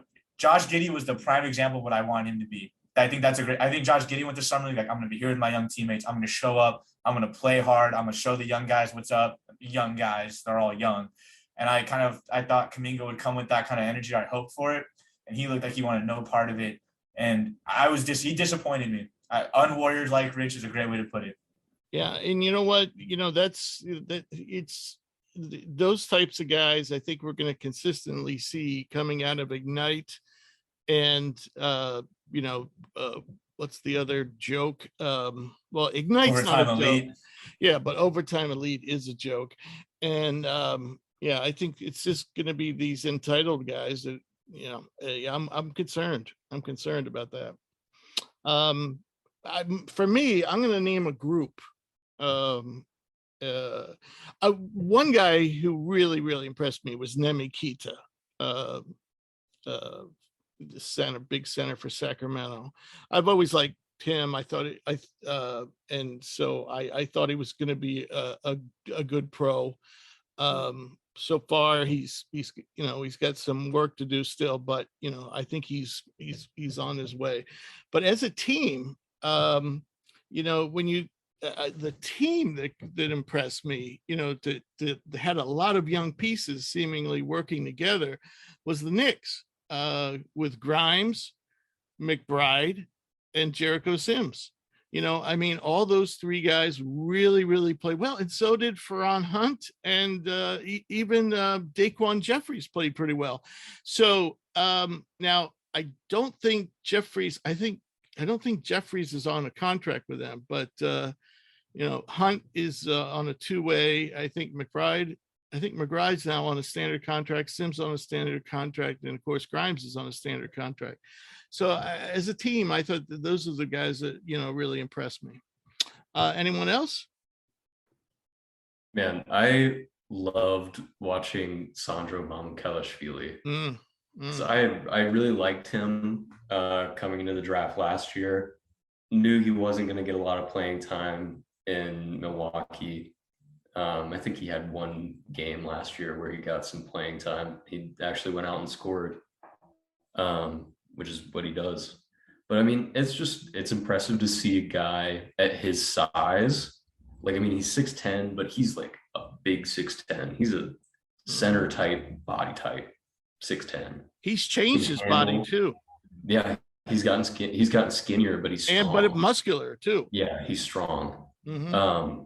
Left-handed, he can handle like full court and even like isolation handle. Mm-hmm. He's got a nice little post game, and he's got some sneaky athleticism. Like, I don't know. I just think, especially for Milwaukee, like you got to think as they're thinking about moving, slowly moving Brooke Lopez out of the rotation. Um, that's a guy with some upside that he can kind of be their extra Bobby Portis. The only problem is Sandro has never been able to block shots. So that's the one problem there. Another guy we forgot to mention is Cam Thomas, and I thought Cam was drafted way later than he should have been. I thought he landed in the worst spot possible for his game. I thought at worst he was going to be a Lou Williams type of guy, and I think he's on that trajectory. At worst, he's going to be Lou Williams, but he's on the wrong team. They already got like tons of scores, so he needs to be somebody on a team that is hurting for scoring. Come off the bench, be your sixth man, put up 17, 18 a game. Sixth man of the year award guy. But yeah, poor Cam needs to go somewhere else. Thanks, Rich. Yeah, I knew I went too late in that draft. No, but in all seriousness, though, Cam Thomas probably had the best interview take of any prospect at Summer League. One of the reporters came up to him and they were like, "Hey, we talked to your coach Steve Nash earlier. He was really excited about you coming out and working on your playmaking, and great game." And he just looks at the reporter and he literally just laughs and he goes, yeah, that's how it'd be like that. Just like this guy literally went out, dropped like 27 points, 8 assists, and it was just easy for him. And meanwhile, I can just envision Kyrie in the Kyrie practices, like, keep shooting Cam, don't listen to him, never pass, Cam, never pass. But he had a great summer. I was super happy to see him go off. I think the Nets had a solid summer league from him and Daron Sharp. Yes, he was the guy. Cam, I wasn't, not to say that he didn't play good, because I kind of expected that. He had big numbers, throughout. But yeah, but Daron Sharp, I thought, like, played really well. I mean, he did over 50% from the field. I mean, he averaged a double-double. But I love to see, he just was kind of all over the place. I mean, I'm looking at his stats right here, and he had 2.5 assists, almost 2 steals, almost 2 blocks. I mean, he just, like, those are the type of players the Nets are going to need regardless of their situation with Kyrie. They got to have those guys, especially kind of at that forward position that can kind of plug and play. And he looked really good. I mean, the 3-ball, he was only at 30%, but I'm not really. That's a hell of a lot. I mean, he was probably 0% in college. So. He was at 0. Last year in Summer League, he was at 0% on half an attempt a game. So to see him take 2 a game and get up to 30%, rebound well, and just make plays at all levels across the box score, I thought he actually impressed me the most, just because I wasn't expecting it. Whereas Cam, I kind of saw it. He's going to put up big numbers. Right. And here's the thing, with Nick Claxton, your starting center, but Claxton's really a power forward. He's thin. He can defend any position on the floor, but he's slight. Sharp has some bulk to him, so he's a nice complement to Claxton. So he's 260 plus, I think. Yeah. So he's last time when I was looking at that's a big body, and that they're going to need somebody like that once in a while, because you just can't, go with Nick Claxton all the time. I love Nick Claxton, but he's just really not a center. But he's perfect small ball center. Cam? I just had 2 more guys from our list that stood out to me in Summer League, and they're both more on that veteran side at this point, kind of in and out of the G League, possibly overseas. I'm not sure about one of them. But 2 big guys that I thought had really good Summer Leagues, and I'd like to see them get rostered somewhere, if not with the teams that they're playing with. But I thought Jay Huff just has continued to improve his game, and his skill level is really off the charts for a guy in his frame. 7'1". He's huge, and the Lakers could use a skilled center to go with AD. It seems like a position that they're obsessed with continuing to have on their roster. I think they should roster him. for sure. Yeah. And the other big guy that I really thought had a good summer league was Mfiondu Kamangele. Yeah. He demonstrated that he knows how to use his size, but I think he's gotten more athletic and faster, which, I mean, he's not huge. He's about 6'9", 6'10", kind of more on that undersized side for like a traditional center like he is, but he was banging in the paint. He was dropping in dunks and lobs off of pick and roll. He looked really nice. Making a three once in a while. Yeah, exactly. He earned a two-way contract right after summer league with Boston. So, cool. They did sign but him. Huff is still a free agent, to my knowledge. That's insane to me. Yeah, I agree. Skilled. You know what? If he doesn't, he's gonna. If I was him, and if somebody didn't offer me a decent, deal, I would go to Spain and make some decent money, and he'd be star over there. Hugh? I just want to ask Drew what he thinks about the Warriors' big, just before summer league, acquisition of Matt McClung and how he performed. I mean, if I recall, he's had some moments across like the G League and I think last summer league. I mean, I think he's going to be one of those guys who's, I don't really see him making an impact on the roster. Like, I just don't know where I don't see him fitting into this rotation. I mean, in theory, you've got Kuminga, Moody, Poole, Wiseman, all going to be eating up minutes for guys that left. DiVincenzo's there now. I mean, obviously Steph, Clay, Draymond, and Looney are kind of the staples. So to me, I think he showcased, some hustle. He had some nice moments where he hit, Wiseman a couple of times, played well, in the summer league. I mean, you could argue he was their most consistent performer in terms of just like, his efficiency and everything. But I'm indifferent. Max McClung's a net. He's a net neutral to us. I don't see him. Yeah. He moves the needle in no direction. It's going to be all about if Kuminga, Moody, and Wiseman can take the next step. That's what's going to be the difference. They try to repeat. Those three need to ascend to some degree. So moving on to a different topic, is there any veterans, quote unquote, out there that didn't play well in summer league, and you're thinking, wow, I'm not sure if these guys are ever gonna live up to their billing? Drew? I'm super out on Killian Hayes, at least as a Detroit Piston at this point. For someone who's going into his third NBA season, I believe, I know he only played in, I think, 2 games, but super disappointing. I mean, 3 years in the summer league to most people is pretty close to being a veteran at that point, at least in this setting. And watching him and then watching Jaden Ivey, it is very clear that Killian Hayes his time in Detroit is done. I think they are completely ready to hand this over to Cade and to hand it over to Ivey. I've never been a Hayes fan. I thought when he went 7th overall was a reach for sure. And after seeing Ivey, even though he only played in, a game and some change, Killian Hayes' time in Detroit is done. And honestly, his NBA career is probably on life support, especially if he's not able to do if he has another bad NBA year, like in actual play, he's in trouble. He's back to Europe. I personally had him as a top 10 guy in that draft class, and I envisioned him being like Giddey. I was right about Giddey, and I was wrong about Hayes. It's just he hasn't. I mean, he's still young though. I mean, I still think he's only like 21, but it's not looking good for him. Cam? Yeah, I mean, just for posterity's sake, here's a list of guys that they took Killian Hayes above in the 2020 draft.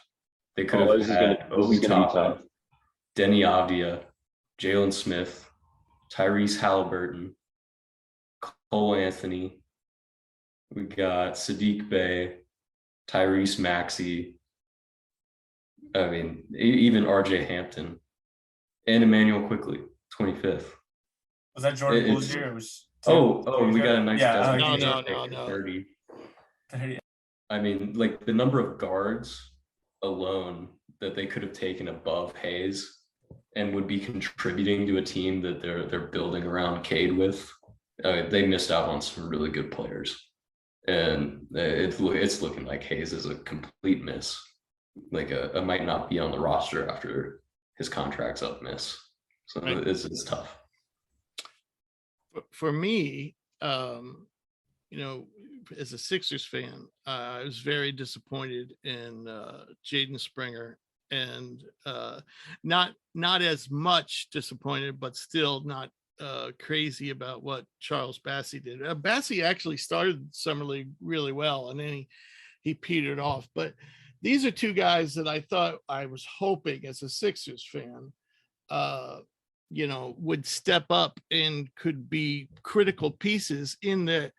Springer could have been the third point guard, because you really look at the Sixers don't really have a pure point guard, and he never was either at Tennessee. But I was hoping that maybe he could develop into that and be that third promising young point guard. But still, again, I think he's only like 21, so he was one of the youngest guys in his draft class. So, but not looking good. And with Bassey, I was hoping that he would be the guy that would move past Paul Reed. Nothing against Paul Reed. I think Paul Reed is a very nice backup to have on your team, but he's not a center.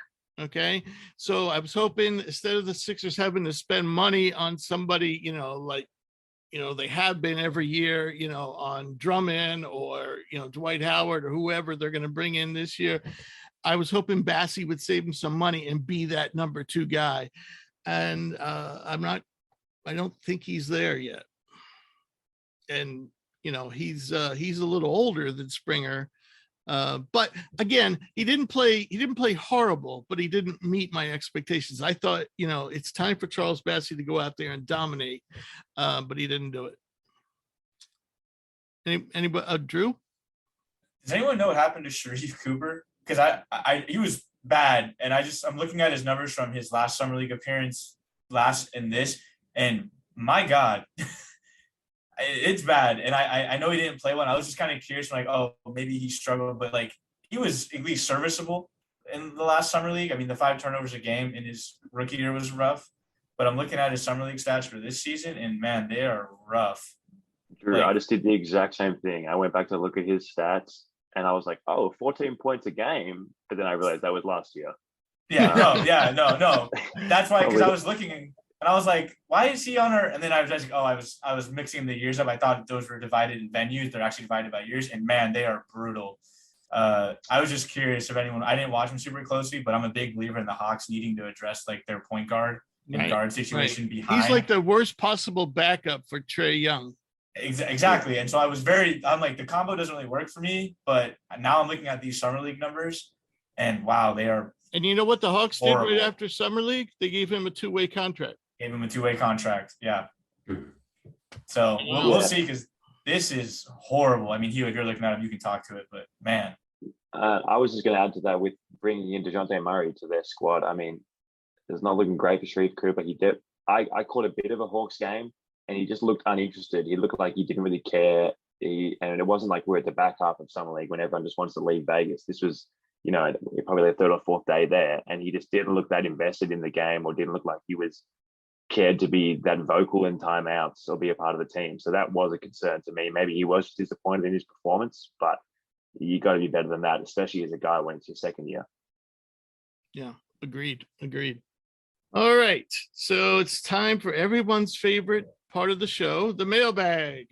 So before, I'm going to ask a couple of questions before we dive into the user questions. And Hugh, I want to know the James Harden story.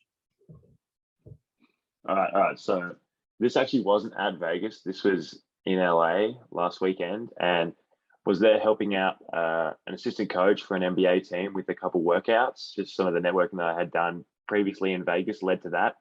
So that was a really awesome opportunity just to be in that environment. And as we walk onto the court, the court in this big facility that they had, I guess you would say, sectioned off for the rest, so no one could really see in and what was going on this court. Someone pulls back the curtain for us, and who are the 2 players working out on the other end? It's Kevin Durant and James Harden. And and Mr. Harden's got his Sixers basketball shirt on, and I was like, oh, wait a minute. So there was an initial bit of just my initial reaction was play it cool. These are just NBA players, nothing out of the ordinary. Don't act like you haven't been here before. And so after a few minutes of just sort of gathering my thoughts and understanding that this is nothing out of the ordinary, just like any other day playing basketball, just some really good basketball players around me, I started to just pick up where I could, watch what was happening down the other end, and pick up on some of the drills. They were doing lots of 3-point shooting drills, sort of stuff. Even a drill where they were doing them simultaneously together. Yeah, they were sort of jumping in and out. Like I couldn't watch properly, but they were sort of like they'd shoot one, that one person shoots and they'd rotate through, the other person shoots. And I guess there was punishments to the losers of the drill, because there was a couple times where it seemed like James Harden was losing most of these drills, because a few times he sprinted down the court to our end and back. That's the not the important part of the story. The important part of the story is that James Harden looked in good shape. He looked fine-tuned, definitely stocky, like we always expect. He's a strong body, built well, but he looked trim, like he'd been working out. He looked like he'd been doing lots of lifting. His arms looked big. I couldn't really see under the shirt, so I couldn't tell you exactly, but he looked like he cared. He looked like he was happy to be there amongst their posse, and I just think that's a small indicator of a good sign in this 76ers offseason. Yeah. So the moral of this story is, if we pick on a player enough, he'll finally get motivated to do what he should. We hope. We hope. So my other question I wanted to ask before we jump into the mailbag was, is anybody upset like me about players, bowing out, like Banchero only playing 2 games and then he's done? I mean, everybody makes a big deal of Summer League, but by the end, all the players we wanted to see weren't around, and they really didn't seem like they were concerned with winning it all. And so I don't know, does that send the right message, or am I just being too old school here? Yeah, I mean, Rich, that kind of goes into one of the mailbag questions that we do have this week. And their question is about second and third year guys that they feel should be, out there on the court in Summer League. But this kind of even spreading now to high profile rookies that have kind of proven themselves enough to not have to be out there playing. But right. I feel like even in the past couple years, the tradition of Summer League is you come out here to get better, and you come out here to prove that you deserve an NBA contract. Right. And it's weird to see guys either so confident that they do belong, that they don't have to be out there, or even possibly even scared. Like, I don't want to go out there and get embarrassed by some 18-year-old that just got drafted. Like, I need to make a contract. I don't want to get embarrassed. I don't know. I think it's wild. I feel like these guys should want to be out there playing. Right. Well, I don't know. How about if you make the trip out to Vegas and, you go to, you get there and it's like, oh, Banchero, I'm about to watch, Houston and I don't know, whoever. Orlando and whoever, and their best players aren't playing, and it's like nobody's. Hugh, my stance, Rich, is that there needs to just be a line drawn in the sand where, okay, we understand that this is a valuable asset that we can't risk anymore, and I think Paolo is in that category. Orlando saw, and the rest of the NBA world saw. We saw what we needed to see. Okay, let's pull the plug. He's done. But then it goes the other way, where I think Killian Hayes should have been playing every single minute of every single game at Summer League. How about RJ Hampton? So when I pulled up to a Pistons game and I see Killian Hayes in Louis Vuitton outfit right next to Cade Cunningham, I'm like, this doesn't make sense. Cade Cunningham, he should be resting right now. Killian, I think you should be out there on the floor, my boy. Right. Exactly. And thing with RJ Hampton. I mean, they said they wanted to, make him convert him to a point guard, a true point guard. Well, you can't do that for 2 games where he plays like crap. You had 3 more games, let him play. All right. Mm-hmm. When the beauty of Summer League is you can try new things with these guys. Like nobody cares if they win. Like that's what's so dumb about them giving out rings for summer league. The Nobody's Portland there to win. Trailblazers disagree, Cam. The Portland Yeah, Trailblazers Yeah, disagree. Shaden Sharp already has a ring for 6 minutes Yeah, of play. like nobody's out there to win. They're out there to get better.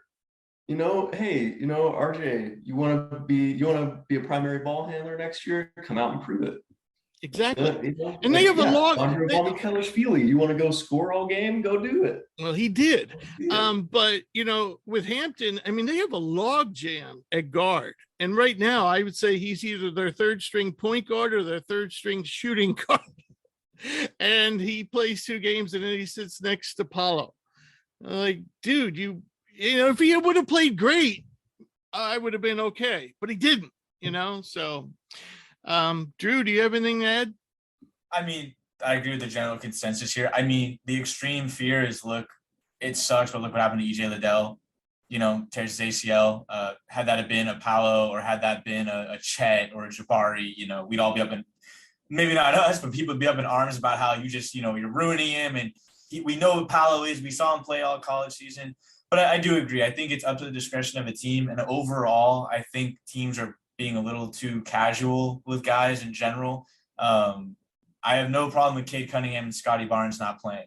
Those guys have proven that if they don't get an ounce better, they are valuable contributors and can survive and even thrive in the NBA to a degree if they never get any better. But yeah, Killian, man, your career's on life support. And if you don't think it is, then there's bigger problems than your basketball ability. You're just a very naive individual. He should be begging to play. So I think it's a combination of you have to try to juggle the organizational business side of, these players are assets, and then also the individual competitive fire in some of these players. Because I'd be very surprised if Killian Hayes came to, Detroit management and said, I'm playing in 5 games and I'm averaging 30 minutes a game and you're going to have to drag me off this court. I'd be very shocked if they told him no. I'm pretty sure they would actually be like, yeah, go ahead. It's cool. We're not contending for anything next year. Go play. And if you get hurt, so be it. Show a little bit of competitive fire, which is why I was so disappointed in guys like Baldwin and Sharp, where it's like, you've proven nothing at all at pretty much any level. I don't care about high school. I don't care about AAU. This was the time to show up and show out, and they didn't. But I also understand, like, look, Paolo plays 2 games, man. I don't care about at the end of the day, I don't care about the people who travel to come see him. I care about him being ready, come October to suit up and to try to help us win games. So I give both sides to the argument. Cam, before I get to you, I just want to read the user's question. It's from Robert in North Carolina. And he said, I can't understand why so many second and third year guys are not playing in summer league. If you ask me, guys like Scotty Barnes and Cade Cunningham should be out there proving why they are next up, not chilling on the sidelines and watching rookies play. Should these guys be out there playing? With that said, I'll just throw my 2 cents in there and then get your thoughts, Cam. My thoughts is, with guys like Barnes and Cunningham who have really already proven themselves, no, they shouldn't be there. No more than LeBron should. But the problem I have is when you send a guy like Paulo out there and everybody, buys their plane ticket and stuff to go out to Vegas. It's just like, when they sit guys down in the regular season, you buy a ticket to go see a game and then, Steph's not playing or whatever, it's hugely disappointing to fans. So I don't know. I think if you show up, you kind of should probably play it out, even if it's just limited minutes, you can cut back on the minutes, but really, I mean, I think the thing of it is, the whole idea really is to win basketball games, and you have to learn how to win. So, I think Portland will benefit from winning the championship. I mean, it's not going to turn them into a playoff team or anything, but I think there's a benefit there of learning how to win as a team. But all right, Cam. Yeah, just to kind of take a little bit, I don't totally agree with Robert. I don't think Cade or Scotty have any they have any reason to be out there. Right. But I will say, I think Giddey got a lot out of this summer league performance. Right. But Giddey was there to help Chet. Yeah, but I mean, he's also there to raise his own profile as a player. Yeah. I mean, he gets to go out there and run the offense Mhm. instead of kind of playing second fiddle to Shea. Right. I think there is value in going out and dominating summer league, and even from a business perspective, even I feel like the NBA has maybe an interest in getting their young stars out there. I mean, Right. if we're at a point where even the rookies aren't playing through summer league, why are we doing it? Yeah, exactly. That's Exactly. yeah, it's a stage for these young guys to go and demonstrate how damn good they are. Right. And you know, I don't feel bad that Cade and Scotty aren't out there, but I think they would be kind of genius to go out there. And it's 1 week. It's 1 week. You know, you're working out anyway all summer. Yeah. Go hoop for a Right, week with right, some young guys. Right. And It's not dominate. like they're living in a bubble and right. Yeah, and it's not like they're on vacation. You know, these guys are working year round. And if anything, they're probably working harder right now. The best guys like Scotty Barnes or Cade Cunningham, they're working harder right now than they do in the season. They're getting better right now. Right. So, you know, I mean, I think I can kind of agree with Robert. I see where he's coming from. But I mean, do they have an obligation to be out there? No. But do I think it would be smart? Yeah. Okay. All right. So our second question is from Emil in Florida, and he goes, "I watched John Butler play at FSU. I'm a regular listener, and I noticed that you guys didn't really believe he was worth a draft pick. He looked awesome in summer league. Did you guys miss the boat on him?" Well, he was ranked in the 60s on our draft board, and you have to remember when you evaluate players for a draft board, there's two pieces to it. One is production, the other one is potential. Based on production, John Butler probably shouldn't have been in the top 100. But based on potential, that put him close to draftable range. And as we discussed in the show a number of times, we said, you know, players ranked anywhere from say 45 to 50 all the way down to 70 to 75 on a draft board were pretty damn similar, and we can see any of those guys filling in the last 10 picks of the draft. So Butler was in that group. So I don't think we missed the boat on him. I mean, I think, you know, with his body, he's still light years away from being ready to play in the NBA. So, you know, I think he missed the boat by not staying in college and for a year or two more, and he might be a lottery pick. So that's my opinion. Anybody else got any thoughts?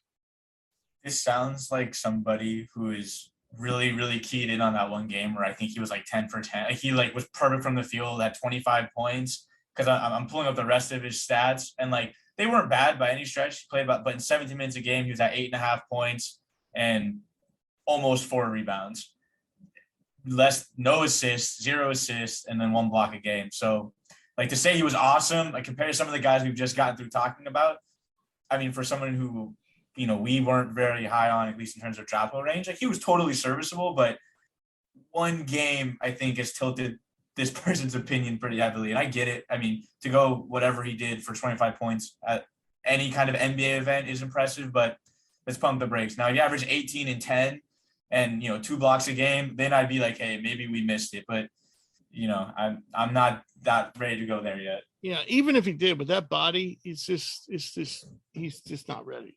Yeah. Yeah, I mean, the potential's there, but I mean, yeah, he had 1 game. And again, nobody drafted him. So Right. Did we miss the boat? No. No. I mean, he got signed. Right. Well, And- no, he's only on an exhibit 10. So he is. yeah, he's not even on a two-way. two. He's not even on a 2-way. Mm. And here's the thing: he's going to spend the next 2 to 3 years in the G League, where he could spend the next 2 or 3 years being an All-American at Florida State, and perhaps, you know, being a lottery pick. But no, he came out, you know, and yeah. So anyway. This is kind of a side question, and it just popped into my head when we were talking about him. And I've always been curious with these guys that just end up coming out too early. Like now that we have the NIL, what is to stop these guys from entering the draft, going through the process, hiring an agent, not getting drafted and going back to school? Like, why is that an issue now? Well, it's They NCAA. don't want to. It's the They don't want to NCAA go. rules. Yeah, of course. I mean, it's NCAA. against the rules. I mean, but I get what you're saying, we're though, paying Cam. players now. Yeah, we're paying players now. They're negotiating paid contracts with sponsors. I mean, So you're suggesting what- a guy like Butler who doesn't get drafted should be able to go back? Yeah, exactly. Well- Why should he have to find some professional? What the college people are going to say is, I'm trying to recruit, and when John Yeah. Butler makes up his freaking mind, I might not have a roster spot for him. They kind That's of true. Yeah. But at the same time, guys are now free to go to they're combine, free to get checked transfer. out. Yeah, they transfer every 5 minutes. I mean, college basketball is Yeah. going to turn in is getting closer and closer to pay to play at this Yeah, point. I mean, there was the exactly. whole situation with Miami where when Nigel when he transferred there from Northwestern, was it? No, was- Kansas State. Kansas State, and he transfers there, and then his teammates who had led that team on their tournament run is all like, "Yeah, I need the same exact deal he got, which was $400,000 in a car or whatever, or I'm out." And so we're getting closer and closer to pay to play. The portal's looking more and more like free agency. I totally see where Cam's coming from. I mean, I get it as a coach. I'd be pretty pissed if I'm like, so I can't recruit until I know what you're going to do, and that might take 2 months. But I mean, at this point, the legislation and rules should probably shift more to just, hey, it doesn't really matter where your status like in the draft process is. There should just be a hard deadline, but you need to have a decision made by this point. And you know what? Sake. John Butler had to know. His agent had to know, unless his agent was filling him with, feeding him a bunch of crap. He had to know that there was a very good chance, a high chance that he wasn't going to be drafted. Oh, yeah. And he chose to stay in anyway. So enjoy the G League. So our third question is, Eugene wants to know, do you guys get as much of a laugh from Twitter reactions to the Summer League as I do? I don't know how much you get a laugh, Eugene, but I don't know. I call it a laugh. Sometimes I feel more like pulling what's left of my hair out. I'll give you an example. I think the first game in Vegas was Orlando and Houston, was it not? And that's the game where, for whatever reason, the Rockets decided not to cover Caleb Houston, and he made like 5 of 5 from deep. And you should have seen Twitter. Oh my God, Caleb Houston's so good. I told you guys he was good. Yeah, he's gonna be an all-star. Blah blah. And they would shut up about it. You know what? He finished Summer League shooting 30% from 3. And he had like one of the lowest PERs of any rookie out there. So yeah, I don't know if I get a laugh out of it as much as I get annoyed by it. I don't know what you guys think. As a new Twitter user, as a new person to this Twitterscape, yeah, I think it's pretty funny. I mean, I'm all for free speech, but man, I wish the NBA community maybe had to lift some tighter regulations. Because dear God, we just let people say whatever they want, man. I mean, I literally saw somebody post, what was it? It was something to do with the Thunder, or not the Thunder, I'm sorry, the Trailblazers. And somebody literally was saying that in a 3 or 4 year span or whatever, the three-headed guard, like the three-headed beast of Shaedon Sharpe, Anthony Simons, and Damian Lillard is going to be unguardable and is going to be like the next evolution of the Splash Bros. Like just this rant. And I was like, okay, I know who not to follow. Like, hey, I love Twitter though, because I have a hard time with like ignorance and stupid people, and Twitter lets people put that out there for the world to see. So it makes it very easy for me to avoid contact, because I was like, oh dear God, you think a 36-year-old Dame is gonna lead Anthony Simons and Shaedon Sharpe? I'm like, I want whatever you're smoking, brother. I love the Twitter clip I saw of Dame realizing that the Trailblazers actually won the Summer League. Yeah. He's just drunk in Cabo, probably chilling out in the pool. It's great. And he's like, picked up the phone. He's like, why are you handing me this phone? He's like, oh, what's up? Oh, you won. Oh, we're playing. And then He's like, great job, guys. You know, we're celebrating. How much do you Celebrate want to them, bet? Dame has no idea who that was. Dame was like, who even is this guy? Who the hell is this dude? Who's handing me a He phone right was now? trending.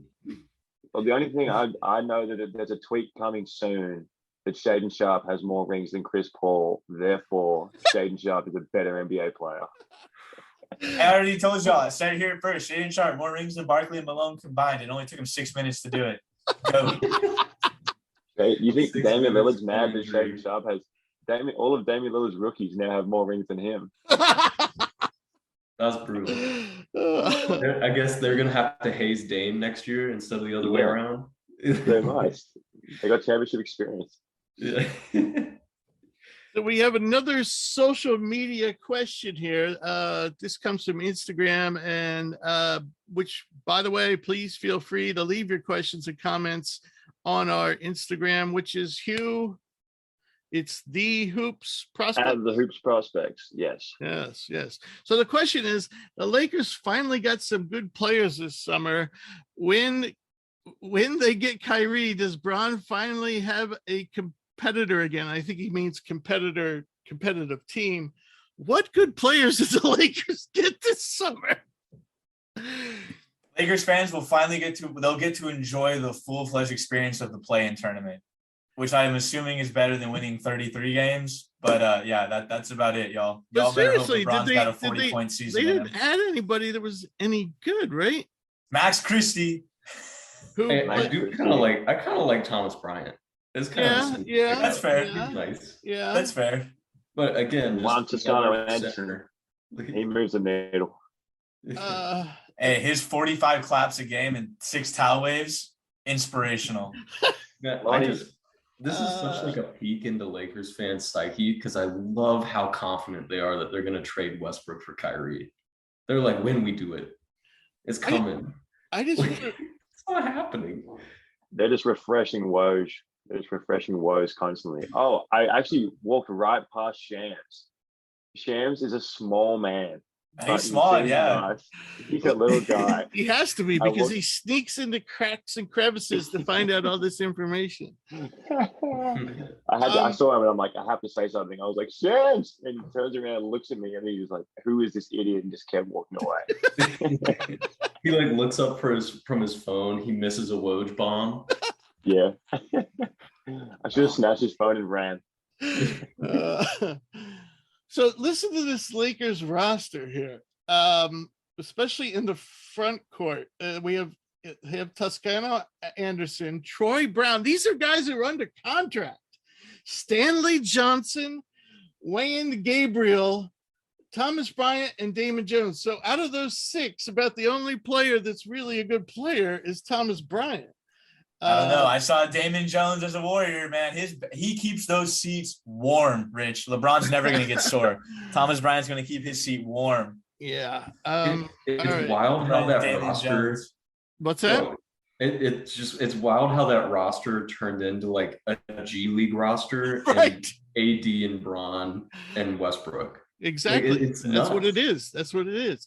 I mean, Lonnie Walker's not bad, but I mean, is he going to start for you, or is it Kendrick Nunn who's still hurt, as far as I know? Lonnie's going to have to. With Malik Monk gone, Lonnie's going to have to start. Well, yeah, or it's him or Kendrick. It's either him or Kendrick Nunn, and then they have to start Horton Tucker too. You know, so yeah, there we go. So our last question. This question comes from Kyle in New York, and it sounds like I knew somebody was going to make me say this.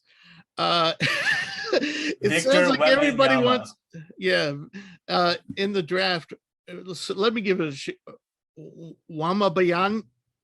Victor Wemba. I think it's Wembayanya. Wembayanya.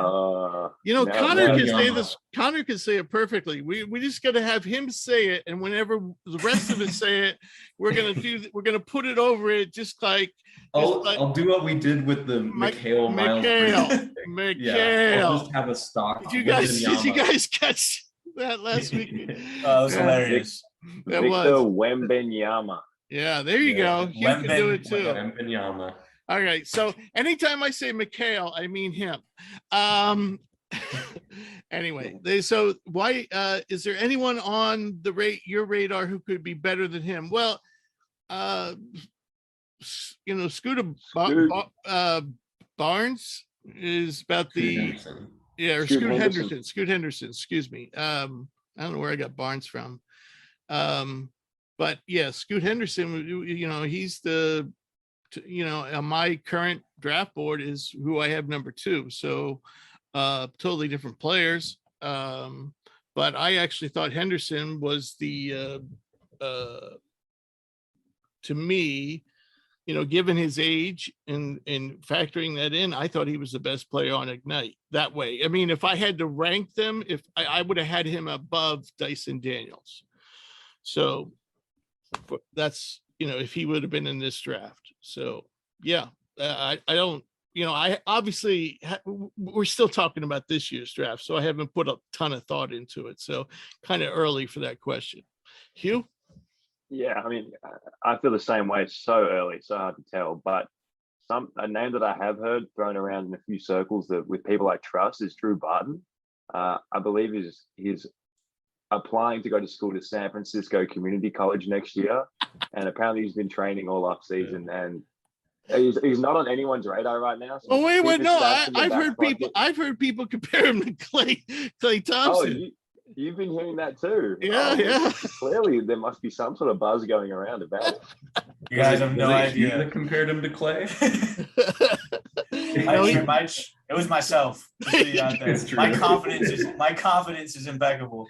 There's one thing you can't knock me, and it's I will do whatever. I'm a winner, man. I'm a winner. My training regimen is crazy. I just ran about three and a half miles in 100-degree heat here out in the East Bay.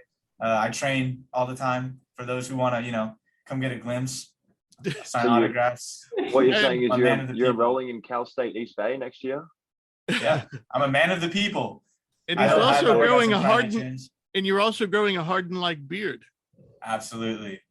All joking aside, I've done a little bit of look into some of the incoming, like the high school players in that class of 2023. There's nobody that I've seen that's definitely on par of Henderson and Wembanyama. Those two guys physically, they just look ready. But the top rated recruit in the class, I think, will be interesting. DJ Wagner. He's actually in your neck of the woods, Rich. I believe. I think he's from Jersey, if I believe. I mean, he's only 6'3". I mean, decent height, but I've seen him play a couple of times, and he definitely looks legit. But as of right now, until I see him play at the college level, I think as of right now, that's your 1 and 2 right there. Well, I mean, and I mean this in all sincerity, if he hadn't gone into this class, Sharp was supposed to be the number 1 guy in this draft class. So, and and I'm not just saying this because of all his antics. I'm saying this because of watching him as much as I could, which was AAU games, high school games. I wasn't that impressed with Shaedon Sharpe, other than his athleticism, but yeah. So that's a hard selling point for me, man. When you say an athlete, like I need like a Jaden Ivey athlete is selling, but when you get to this level, I mean, saying that you're an athlete is almost like a bare minimum requirement. Like you kind of need to be to be a top 5 pick. Yeah, you better. Yeah. And he was a good shooter too, but there was a lot of flaws in this game. So high school shooting is a whole different ballgame. I mean, I knew good shooters in high school who played at a low, D1 level or D2 that could shoot the hell out of a ball, and then you get them to that next as the line moves back. Good shots turn into mid-range jumpers, which we all know don't really thrive in the NBA, or good shooters turn into mid-range shooters. Right. Yeah. The other guys that I've heard some buzz about would be the Thompson twins.